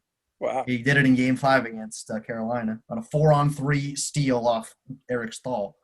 Yeah, you get those heroes, those guys that somehow manage to find themselves in the right place at the right time and elevate their play and do some truly remarkable things. You know, things that they have never attempted in their career before or managed to accomplish in their career before. I mean, even in this playoff run, Joel Kiviranta from right. Dallas, that hat trick, including the game winner overtime, right? It's those kinds of heroes that this game makes that makes it so much fun to watch. Al, for you, you know, I mean, you just brought up Joel Kiviranta. I mean, what a name. But who have been some of your favorite players over the years to announce goals of? I mean, whether they're just personal. You got to ask about Anton Hudobin's hometown. Right. I mean, sure, whatever it is. I mean, just you know, whether it's players you just have come to appreciate or it's just names you just love to say over the loudspeaker. Who are just some of your favorite players you've gotten to announce over the years? I've been asked that question before, and after a while, in a lot of cases, they all get to be formulaic. Isn't the right word, but I don't know that they're so much fun. Or there are some that are more fun than others. I think my brother kind of ruined it for me because before I was ever a PA announcer, he was a big NBA fan, and I never really was. But so I can't even tell you where this player played. But we were watching an NBA game one night because we used to share an apartment together, and he said, "I really want to be an NBA PA announcer just so I can say Orlando Woolridge like every time he drops a 3, right?" And I'd never given that much thought before, and so that's the kind of thing that those guys do. I don't really get a chance to wind up some of those players' names in the same way that other professions do, or that kind of thing. I mean, it's always fun to call a Connor McDavid goal because of the energy that you get from the crowd. I'm sure Mark Lewis would tell you the same thing about calling all of those goals for Gretzky over the years. The fun ones for me tend to be the milestone goals for the players, particularly my first goal in the NHL. You know, to be the announcer who got to do that, that's kind of a cool thing to do. So as these rookies come in and those sorts of things happen. I didn't call the game. Mark called the game, but the night Sam Gagner got 8 points against Chicago and was given all 3 stars. That was a fun night as well. As the puck just, you know, every time he touched it, it seemed to go in the net. So that part was terrific. Hometowns. And Hudobin, and thank you so much for putting me on the spot with that one, Ian. If I can remember it. It's Ust-Kamyanogorsk, Kazakhstan. And I think might as well be perfect. Hats off to you on that one. Hats off to you on that one. When I came to game 1 of the finals, they said, "Okay, we're going to do player introductions a little bit different." And I said, "Okay, fine. What are we going to do?" And they said, "Well, we're going to do their hometowns as well." Uh-oh. The first thing I'm thinking is, okay, I've got Vasilevsky on one side and I got Hudobin on the other side. There's no way I know where these guys are from. And it wasn't a question of having to find that information. The information's already there. But what made it more difficult was we didn't know for sure where the players were going to line up on the blue line. Oh. So normally when I announce the starting lineups, I'll do forwards, defenseman, and then finish with goaltender. As it turned out, Vasilevsky, for example, was over by the Tampa Bay bench. So I started with him, and two of the players flipped in the middle of us doing the introductions. And so there was if you go back and watch the game, there's a slight pause when I do Zach Bogosian, because he moved and I was getting a cue from the game day director, and I lost my place on the page, but where his hometown was, and picked it up. And then as it turns out, we were all fine after that. Normally at the start of a season, we'll do players in all of their hometowns, but they're done in numerical order. So we can rehearse it in advance, and it's a lot easier to point. But I spent there's a couple of name pronunciation websites I spent a lot of time on, just making sure that I had those names down as best as I could, because you hit them on the fly, and if you hit them, great, perfect. But if you miss, you can't go back really and correct it. There just isn't time. Yeah, you got some serious props from fellow guest of the show, Jeff K, on Anton's hometown. That was fantastic. And actually, he gave me a hand with Kiviranta as well, too, because he was kind of a surprise addition to the lineup. And so he helped me out with that pronouncer as well. So you mentioned your enjoyment for, being able to announce a Connor McDavid goal. I've long thought about getting into play-by-play broadcasting as well, and I'm a big fan of Kevin Quinn. Yep. Connor McDavid, overtime winner. There's nothing better. I always try and get the Sportsnet highlight package, especially if I know the game's going overtime, especially if I know McDavid's scoring it, so I can hear that. It's one of the better calls, and I'm a big Doc Emmerich guy on top of it, but he does it justice. There are a few guys around the league that have got those little signature phrases or whatever, and good on them. I mean, I got into broadcasting because I wanted to be a play-by-play announcer too, and it's at my age now. Obviously, it's never going to happen. So I guess never say never, Al. What's that? Never say never. You never know. Certainly not at the NHL level. So I'm happy I made it to the NHL in this case. Now, I want to just shift away from hockey for a minute here. We can hop on back in a minute. We gotta talk a little bit of Rush. You're okay. a big Rush guy.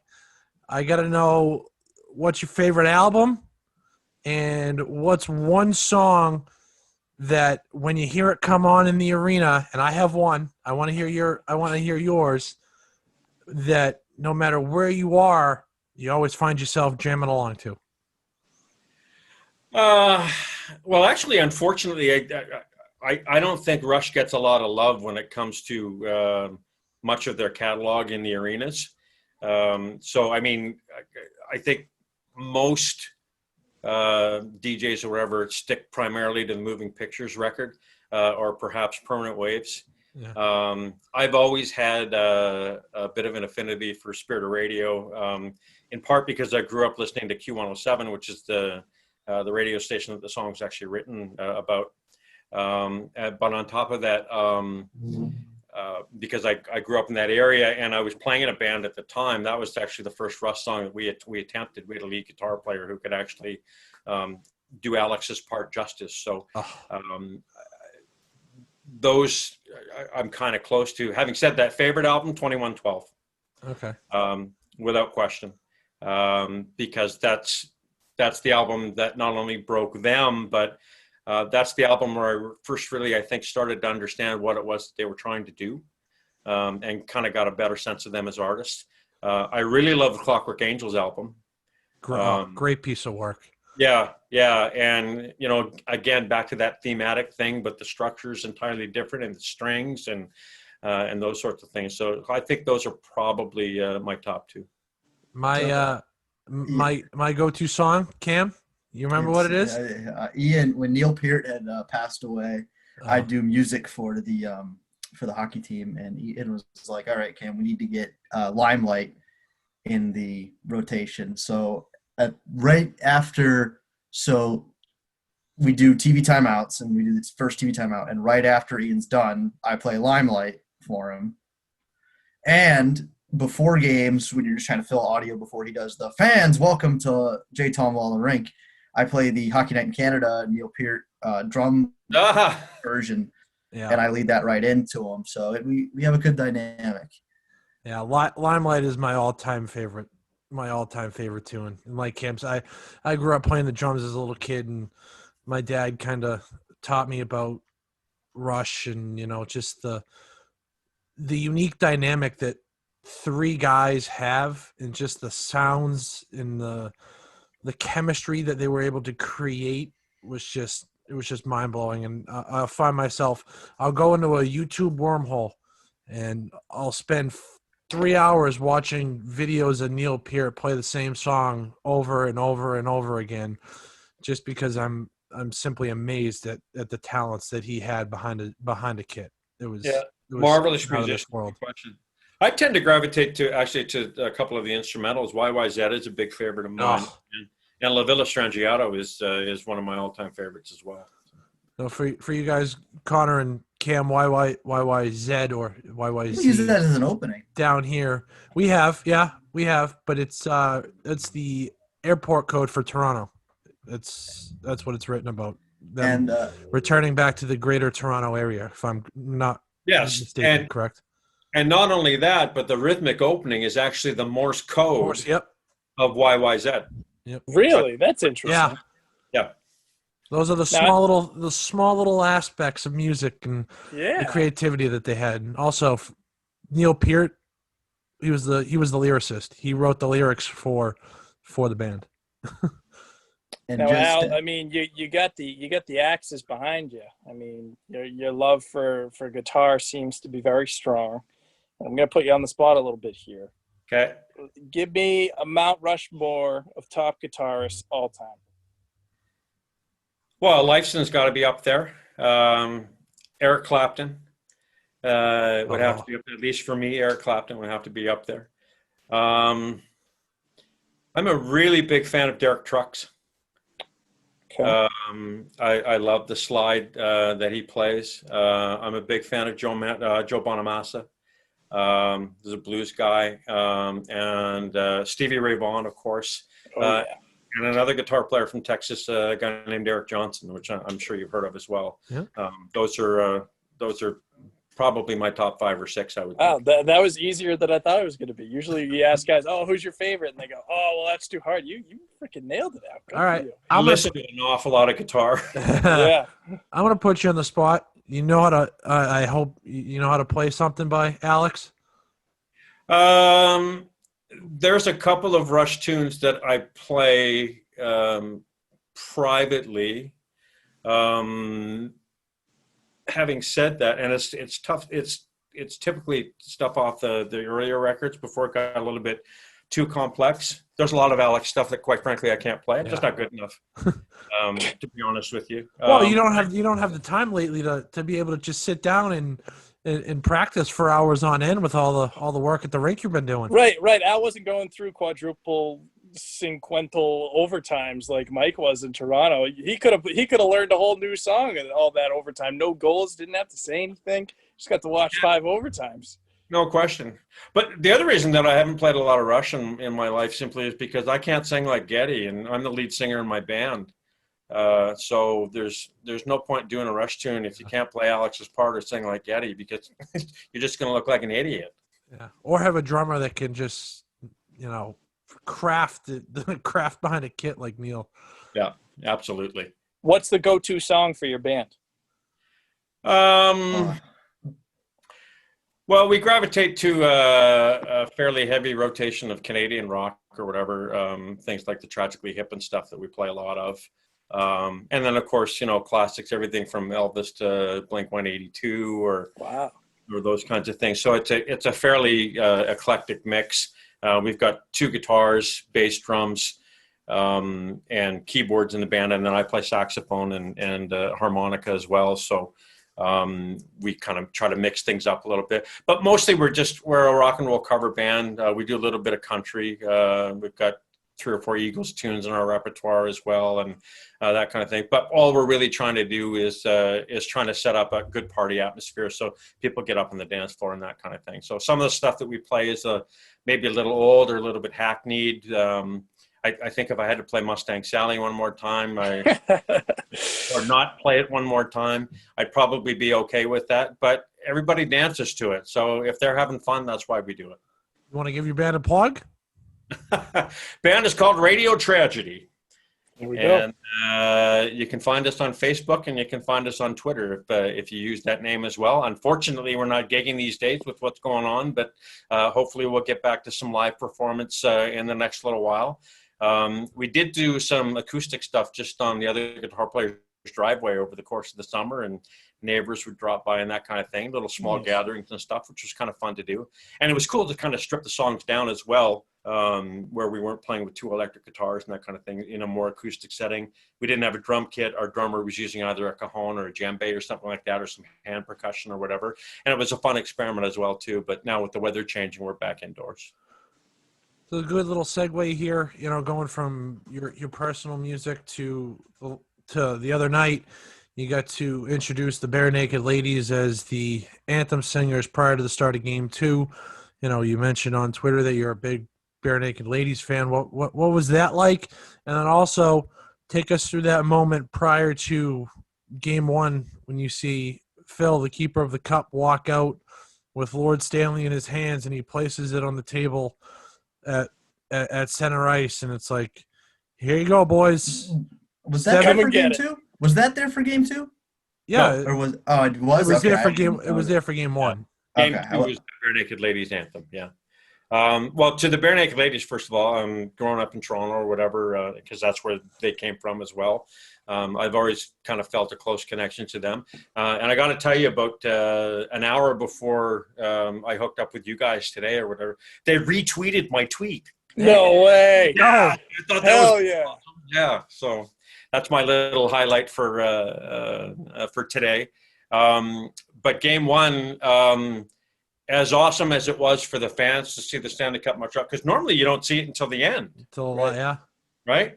They'll bring it out. Phil brings it out onto the ice there just before Commissioner Bettman actually hands out the trophy. So to see it at the start of the finals was certainly unusual. But obviously, with a made-for-TV event, they were trying to do something different. When the fans got to see it for the first time, I'll bet you it was great for them, and it was a big surprise and stuff like that. At that point, we'd already rehearsed it 4 times, so old news to you it's guys. kind of worn off for me a little bit. But Right. I do have pictures of it in my phone of it. It's sitting there with the play underway early in the first period too. It's a nice. You heard what Udobin said. No, what did he say? Udobin was he was standing next to his teammates when they brought the cup out, and one of the reporters was like, Anton, how did that moment feel? Just, you're sitting there pregame seeing the cup brought out. And he said, I leaned over and I told him, you guys just want to steal it and run? You can get away with it? Guy's a character. We love him. I wish he was still a Bruin, but I think all of us are rooting for Dobby. Oh, and he's been great. So he's been yeah. I mean, if it wasn't for him, I don't think Dallas is still in it. I'll tell another Hugh Dobin story real fast. Brandon Carlo, it was his first year in the league. And Hugh Dobin had taken a real interest in trying to help develop his game. And he had been really proud about, he had felt that he had helped change and develop his game for the better.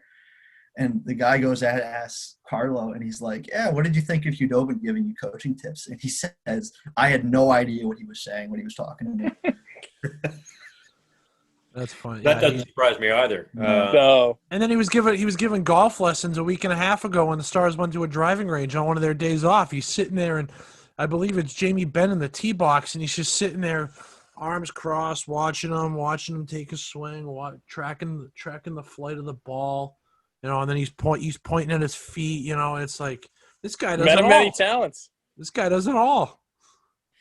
Yeah, some of the guys that come over from Europe, they're a little bit difficult to understand sometimes. There are some legendary stories about Esa Tikkanen, and most of the owners not understanding anything that he had to say when he was on the bench for all of those years either.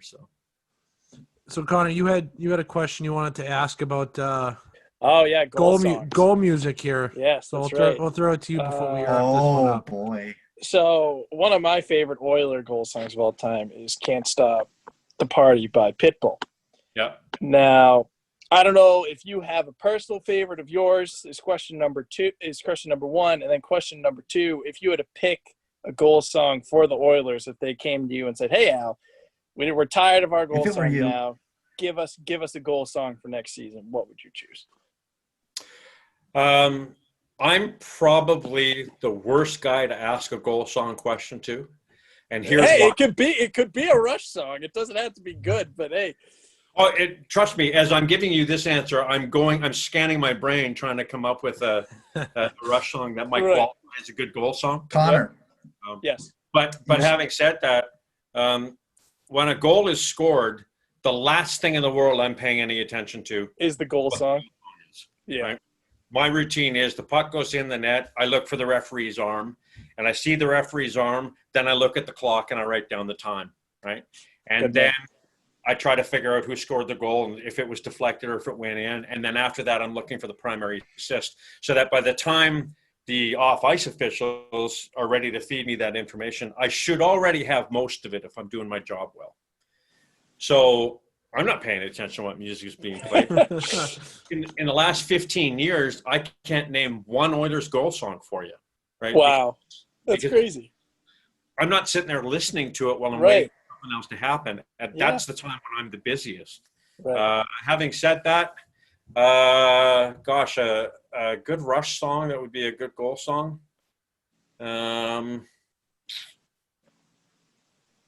I'd have to give that a little bit more thought. One Little Victory, maybe. Ooh, that's pretty good. Connor, how about a certain win song for the Edmonton Oilers that we have become fans of? What are you talking about? They use Tarzan Boy. Dude, oh, that's right. Oh, yeah, Tarzan Boy. Yeah. Oh, that's a personal favorite of ours. Tarzan Boy is – so when we were doing our show the first semester of college, we have a friend who plays on the team he was just doing homework. And we asked him, hey, you want to come on? And he's like, okay, sure. And we were asking him, if Chelsea Dagger is our goal song. And I'm not a huge fan of it. These two are. But we were like, oh, what would you use for a goal song? And he didn't even think about it. He said Tarzan Boy by Baltimore. And I started to play it more at games. I couldn't use it as a goal song. I never got the okay for that. But so I was watching the Oilers play the Flames in the preseason game that every team had to do. And the Oilers won, and Tarzan Boy came on. And I had to run upstairs because I don't have any cell reception in the basement. I had to run upstairs and call Connor to tell him that Tarzan Boy, the song that we had been joking about, was the Edmonton win song. It was just a little bit of a nice college moment after everything that had happened. That's been one of the better ones, actually. A couple of years ago, they were using Love Train by the OJs, which is wow, that's awesome. I actually like, so I thought that was cool too. But again, most of the time, I'm not paying too much attention to. Yeah. You're in the zone. And I always joke with the DJ. I say if the song doesn't have guitar in it, I'm not listening anyways. Yeah, the DJ has done a very good job. Both DJs, but I do have to give him a shout out for playing September in the first TV timeout last night because it was the 21st of September, and you're never going to get another chance to play that usually. Probably ever. Yeah, unless it's a preseason game. Day, that's for sure. It's under normal circumstances, we might do a preseason game on September 21st, but other than that, and he had played September earlier on in the tournament as well, or earlier on in the month as well, just because it was September or whatever. But to be able to play it actually on the 21st of September, pretty unique. So Al, I gotta ask here, and then we'll get set to wrap this up. This has been a lot of fun. What is your? I know I'm sure there's a specific script that's given to you, whether it's from the Oilers or the National Hockey League. How do you sign off, and how do you send folks home at the end of a night as they head to the exits and make their way out into the cold, raw Edmonton winters? Well, during normal circumstances, when it's an Oiler home game or whatever, we'll do the final score. We'll do the 3-star announcement. And then there's just a simple closeout announcement, which just reminds fans to drive safely. I'll add a little bit of color to that, too, if it happened to have been snowing that day. Imagine that snow in Edmonton in the wintertime. Yeah. Just just to let people know that it's a little slick out there, so take their time getting home and that kind of stuff. But basically just a reminder about when the next home game is and that kind of thing. It's actually fairly simple and fairly straightforward. I don't have a signature for when the game ends or anything like that. So I basically follow the script pretty much. Connor looks forward to mine. Once again, fans, we thank you all for attending tonight's game. We ask you all, please drive home safely. Good night, everyone. Everyone. That works. Maybe I'll have Yeah. to steal that from you, Connor. Hey, come on now. So, Al, this is just a bit of a. My dad told me to ask this question, so I figured I would.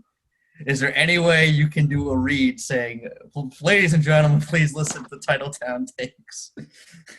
Is there any way you can get away with that? Oh, yeah, probably. What do you want me to say? Oh my God. Oh, you haven't scripted it. No, that's Ian's job. Oh, Well, boy. if we do this again, script something for me in advance, and I'll make sure that I read it out for you guys live so that you'll have it to keep. Oh, we can do something right after we wrap this up. We'll keep you around for another moment, and I get the simple little script that we have all set and ready to rock and roll. But Al, we do seriously thank you for your time here tonight, and we hope you had as much fun here with us as we enjoyed it with you. Great to meet all of you guys, and I love the passion that you have about the game and about music and stuff like that. And clearly, public address announcers are one of your popular subjects or whatever. So I was certainly glad to be a part of it, and hopefully we get a chance to do it again someday. Absolutely, the sixth member of the Titletown Takes public address announcer train, joining us at the Edmonton station, coming from Rogers Place. Al Stafford joining us here on Titletown Takes. We'll be back right after this. All right. Big thanks to Al for sitting down and chatting with a couple of schmoes once again. Fellas, what takeaways here before we move along? What I will say is it was pretty interesting to find out that he kind of could go to and from. I kind of anticipated everyone in the bubble was just in there for the whole time. So it's kind of interesting to find that out, and it was cool to hear some of the inner workings of the Edmonton bubble and some cool stories from Al as well. So yeah, I think it was really cool just to hear about, as obviously with us being big time hockey fans, it was cool to get that behind the scenes look at how the NHL operated during all this. For sure. It's really cool. Titletown Takes exclusive. Yeah. For me, it was cool because it's like, I mean, when I've been watching the bubble, when I did, I wasn't really paying attention to the PA. Like, I know he's there. You hear him. But it's like you're so focused on the game that's like, he's just a voice. And then, after we did the interview, I tuned into the next game, and it's like, I'm Al Stafford. Welcome to the Stanley Cup Final. It's like, we just talked to him. Our good pal. Our good friend Al. So sounds a lot different over a microphone in an arena than he does behind a computer screen or what. Well, like even for you, Ian, you put on a little persona when you're on the mic. You sound somewhat similar, but a lot of guys kind of really put something on when they're on the microphone. They put their voice a little deeper and pronunciate a little more. Yeah, but that's true. For you, it's pretty similar. I mean, for me at school, it was always. People ask, I got, do you want to do something? Oh, I can't. I got work this weekend or whatever. Oh, what do you do for work? Oh, I'm the PA guy at the rink. Wait, that's you? That's my favorite reaction. Yeah. Wait, that's you when I go they to a connect hockey the game? dots. So, there was, I mean, it's one of those, like, personal, like, I ask you this here, like, if you guys didn't know me and you saw me walking around on campus or something like that, and you asked what I do for work or stuff like that, and you knew the voice or whatever, and would you have that same kind of reaction? Like, oh, for sure. Come on now. Like when we talked to Rochi, I mean, we've talked about this. I don't know on air or not, but when we talked to Rochi and he was first on there, it was kind of like, oh wow, this is the guy who does the Super Bowl. He does all these crazy things. oh well, no, and we're just shooting the shit with him. Same. His Yeah, voice was the same. no, exactly. But Yeah. it's just kind of that similar avenue of like, oh, Putting wow, a face to like- a voice. Yeah, exactly. Yeah, no, that is definitely true. I mean, it was kind of the same thing for Bob Sosi, right? When we talked to him as Right. well, like we know who Bob Sosi is. We know how he talks. We know how he calls a game. But getting to sit here on the other end of a computer screen and chat with him was like, Pretty cool. yeah, I listen to you on Sundays. And now you're talking to us? Yeah, exactly, right? Yeah, so Right. no, that was cool. But yeah, no, huge thanks to Al.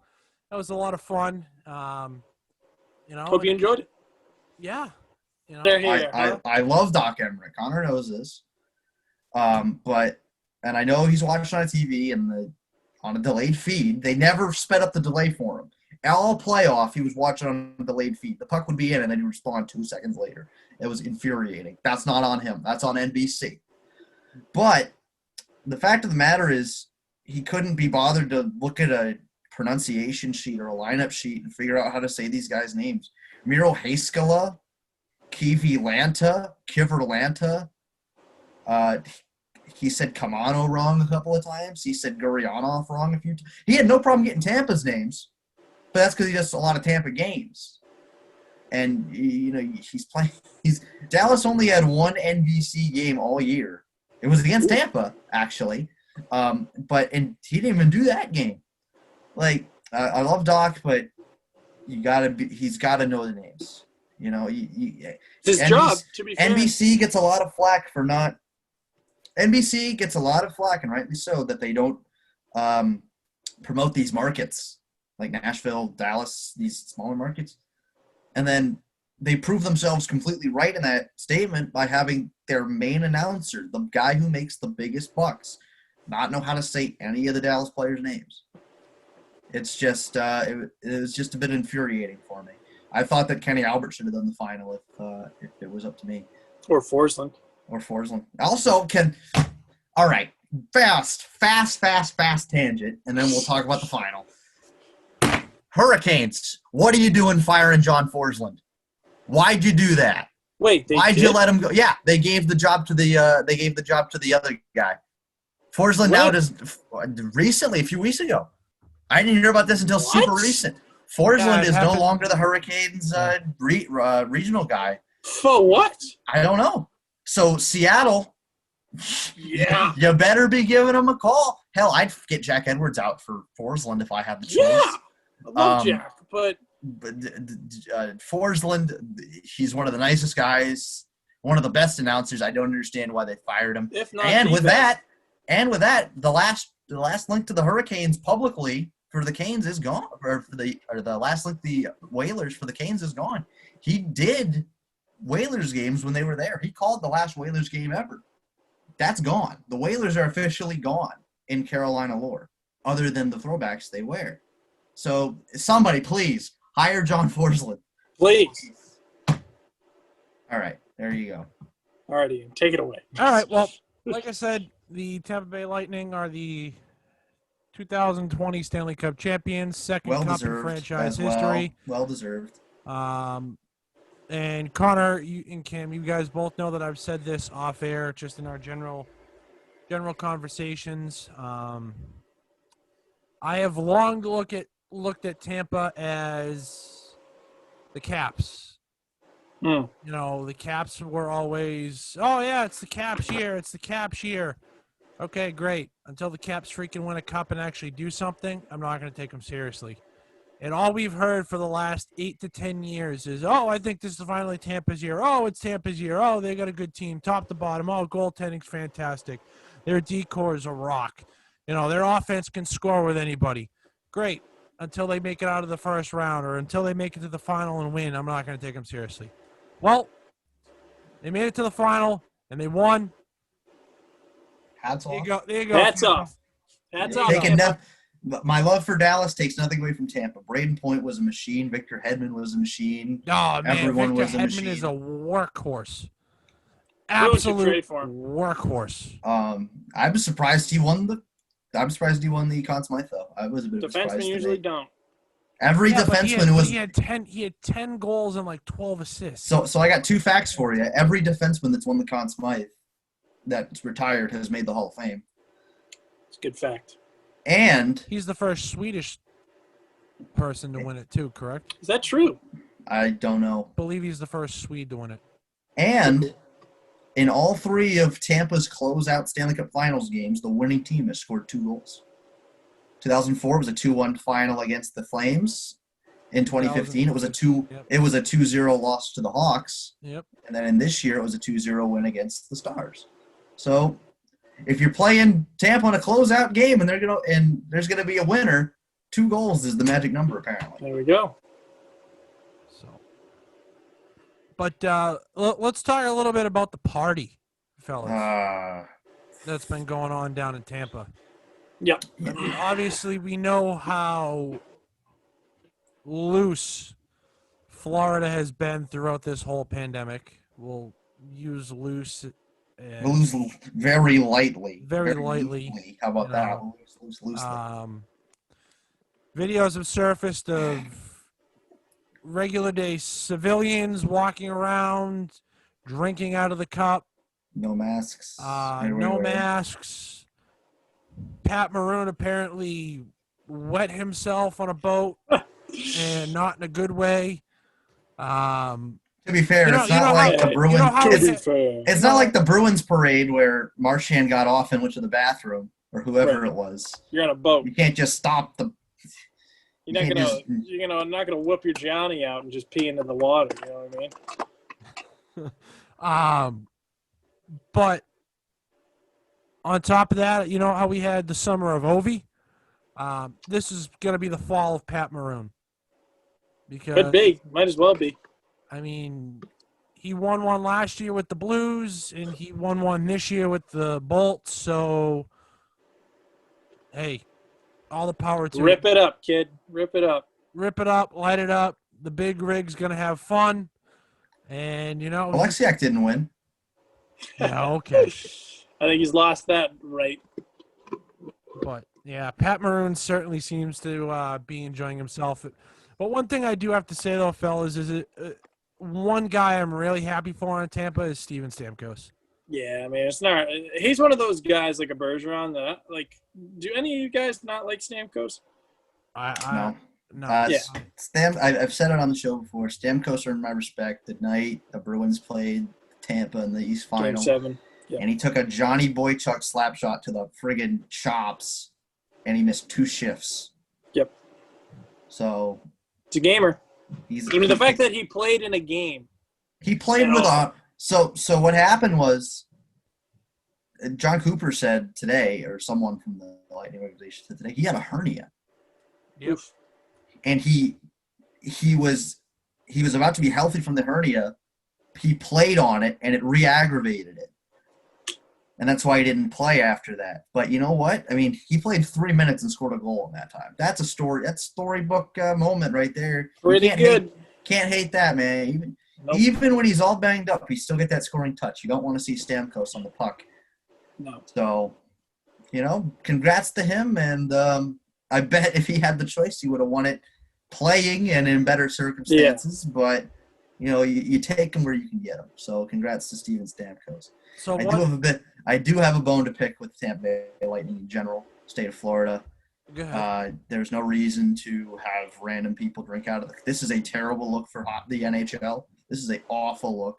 You just came off 60, 70 days of no positive tests anywhere, and you have the day they get back, you have random people with no masks, no safety precautions, no health precautions in a huge area, in multiple huge areas, drinking out of the cup, touching, high-fiving.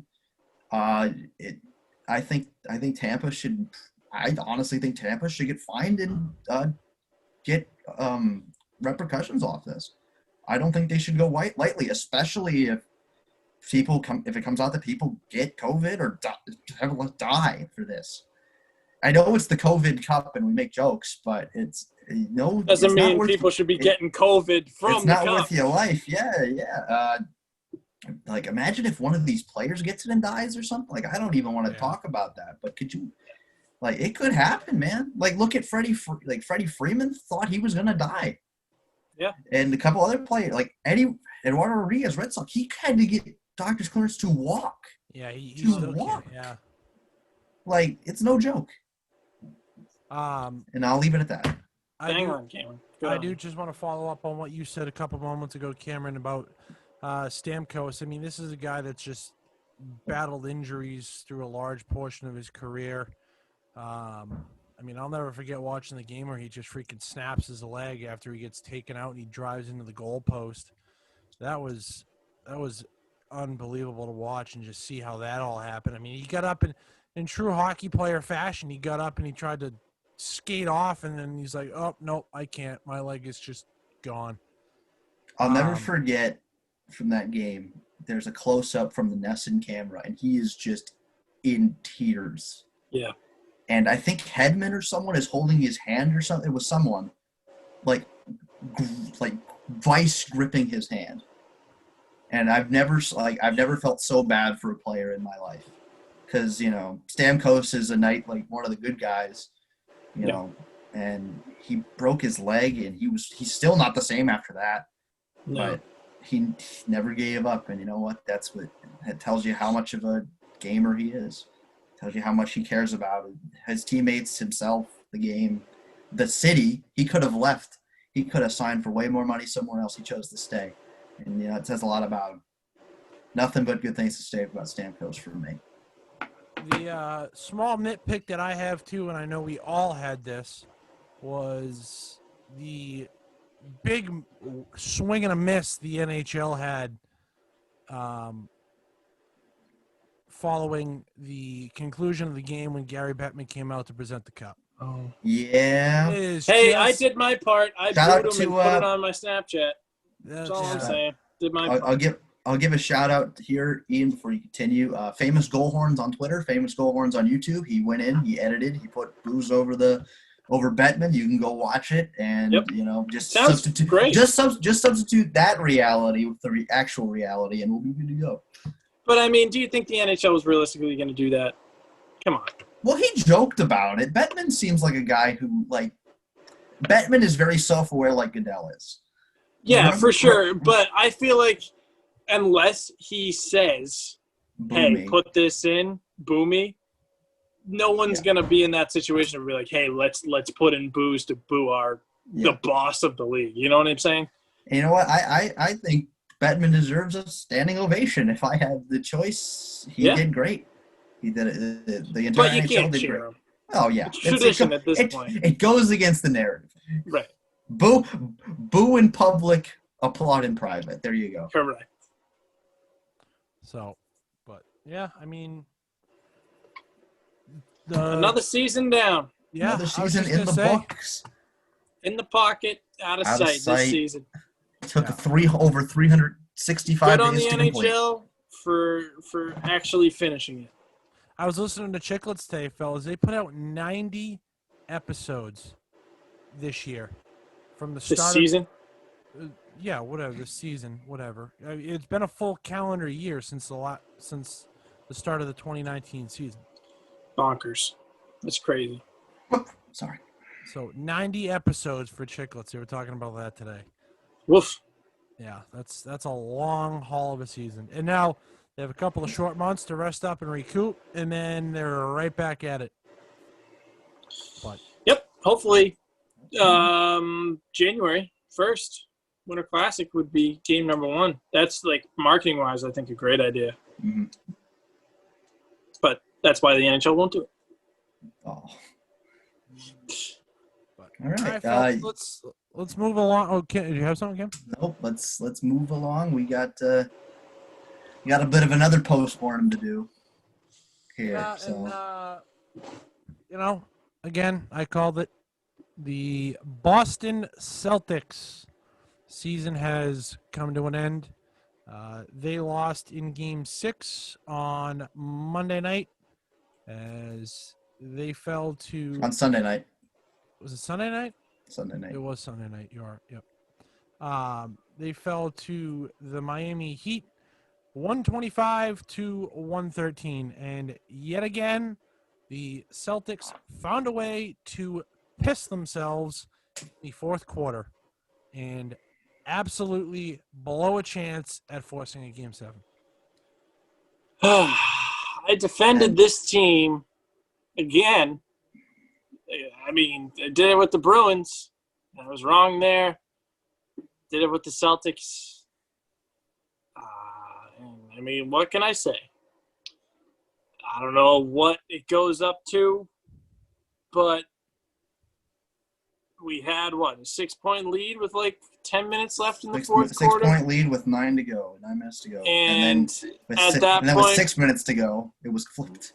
We decided every offensive possession was going to be dribble over half court, pass to a 3-point shooter, and shoot. And miss.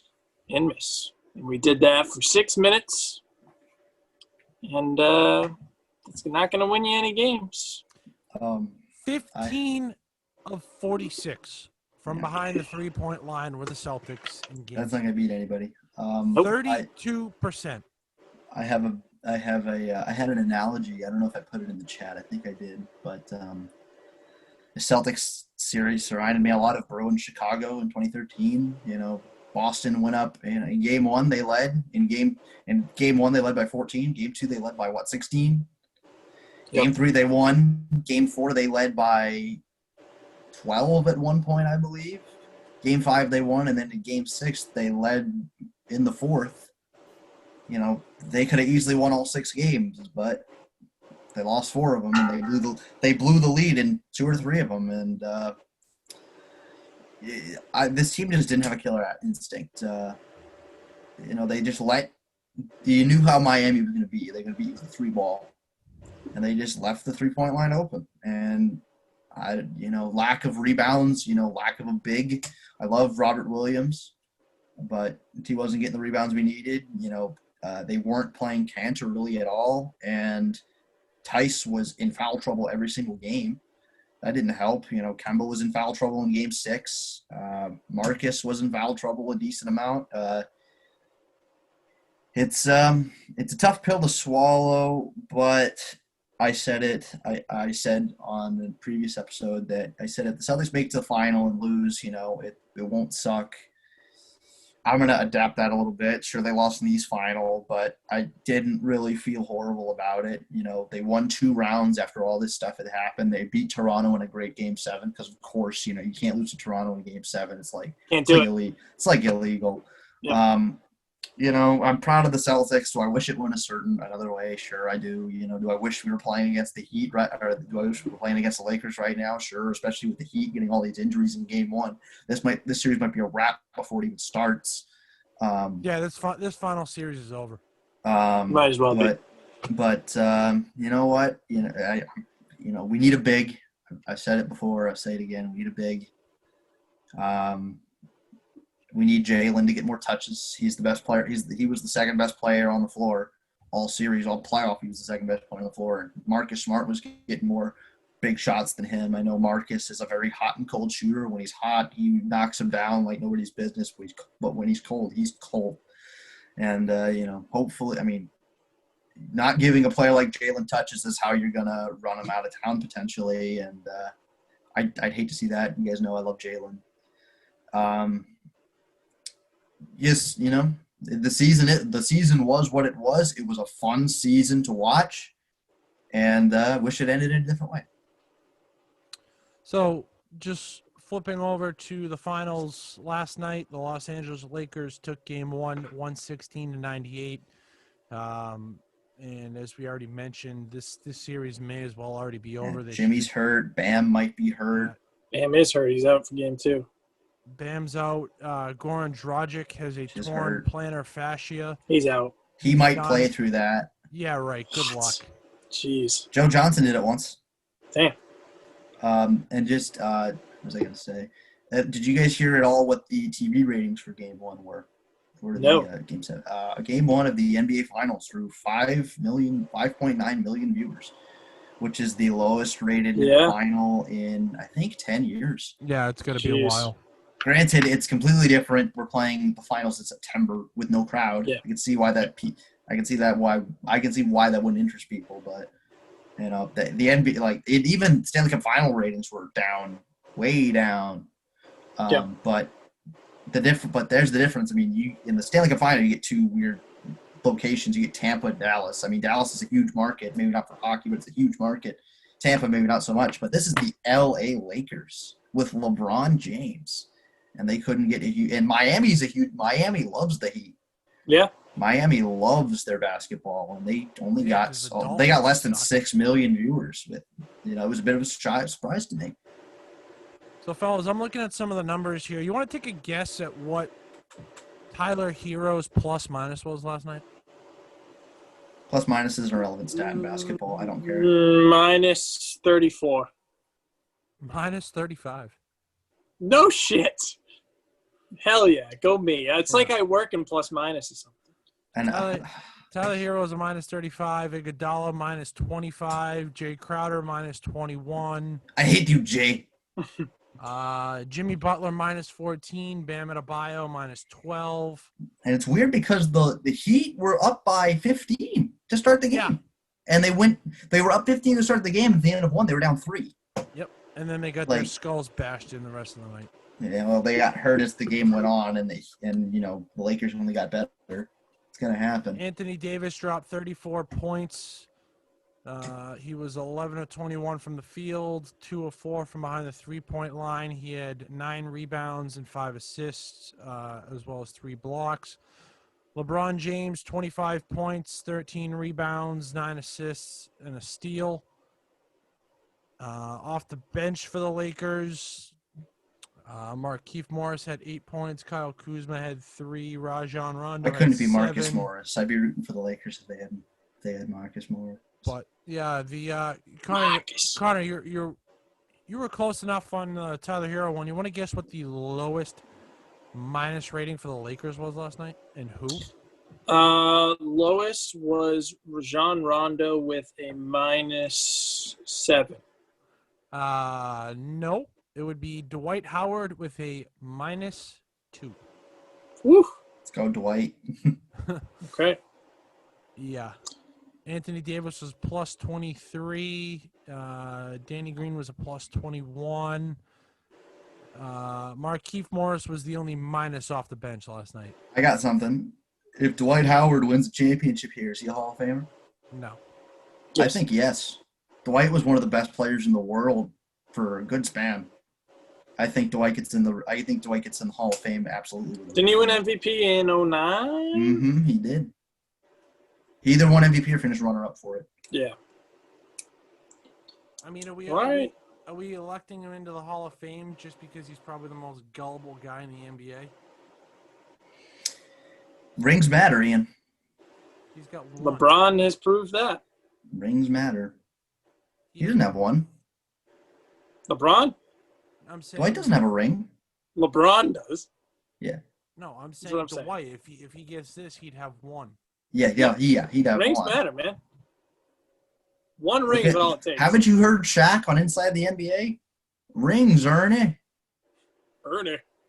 Can we just talk about real quick how great of a product the TNT pregame is with? Oh, it's always been great. I don't even watch the NBA. That's what the NHL needs, man. Ernie Johnson, Shaq, Charles Barkley, and Kenny the Jet. Like, I don't really listen to Chicklets anymore, but, like, if you put, like, Bob McKenzie or someone intelligent with, like, actual hockey news with them, like, that would be fun. Here's what the NHL needs to do. They're doing that stupid, I'm so happy I never have to see Paul Bizanet or Paul Mistanet or this is a skills competition. What are you doing here? I'm so happy I'm never going to hear that again for a while. But if I'm the NHL, I'm like, I'd go to the spitting guys like, look, guys, keep it clean, keep it PG. We'll put you on pregame for national stuff. Yeah. And try to bring people in. It's a great idea. See, I don't know if Barstool would let that happen. Well, no, it's not even Barstool. They don't have a union. They can just do whatever they want. No, I think it would be more of a Chicklets thing as far as, why would they want to almost diminish their brand, right? They're known for the style and the content that they put out for their podcast specifically. I get what you're saying. But I think they all love the game, though. And if it helps the game, then I think they would do it. Yeah, but I think they get enough out of helping the game with Chicklets and all in the podcast and stuff.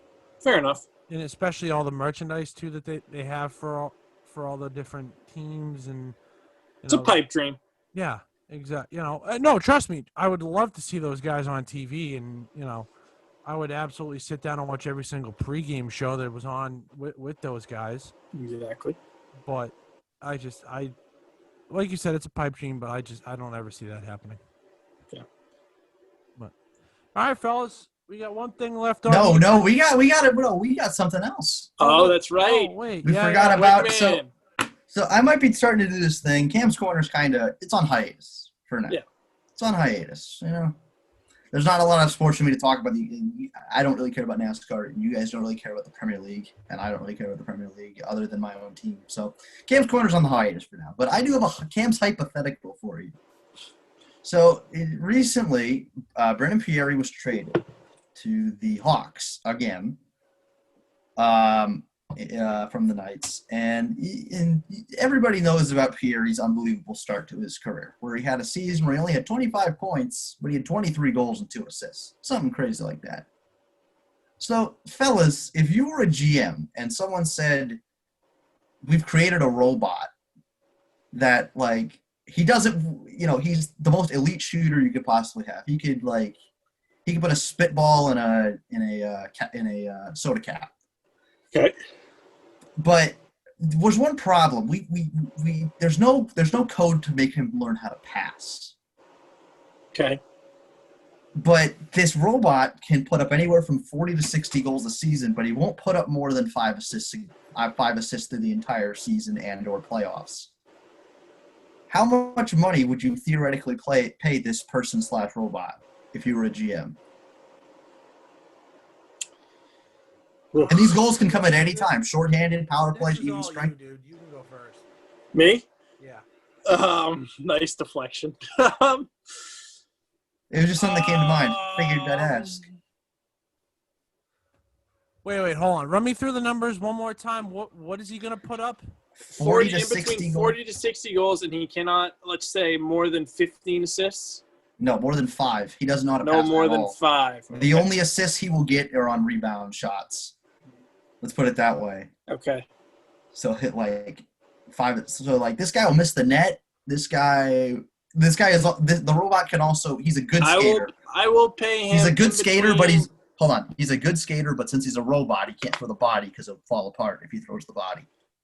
I'll pay him in between $7 and $9 million. All right. How many years? A 3-year deal to start. So 21 million over 3 years. Yep. Ian, what about you? A robot, 40 to 60 goals a season, but less than 5 assists. He's I'm a good skater, but he can't play the body. I'll go 16 mil over 4 years. 4 per? 4 mil. Yeah. Yeah. Nobody's going to want to play for Ian. Dude, he's a freaking robot. He doesn't He pass. scores 50 goals, though. Great. 40 to 60 every season. Think about how many points he's leaving off the board by not being able to pass the puck. But think of how many points you can score if you just get him the puck. Yeah, no. I'm not changing my answer. All right. 4 mil over 4. Is there a simulation we can do with this player? I'm in the process of trying to lock one. Okay. I'm in the process of trying to make it work. Great. I would personally pay this robot 8 over 6. All right, so you and I are more on the similar page. Kind of like $4 million, dude. Kind of maybe what Line will get or someone like that, or what Ehlers might make that at some point. Dude, at the end of the day, he's a robot. What's he gonna spend his money on? WD-40? I mean, that's semantics. That's a lot of WD-40 though. Right, you do need a lot of WD-40. Right, he doesn't need hockey wax for his. I know stick. and then He needs Ian, WD-40. you got to pay for the maintenance and stuff. Right. Yeah. 4 years, 4 mil. Okay. You cheap. All right, John He's Henry. a freaking robot. John Henry. Go pound sand. So I will see if I can get that. I tried it yesterday, but I couldn't make it work. So I'll try to see if I can figure out a way to create a player, give him super great shooting stats with good skating stats, no physical stuff, and no passing. No And see passing. what that works. I'm not going to do it in NHL because NHL will break it. Well, all right. Well, now I guess we have one thing left on the agenda, fellas.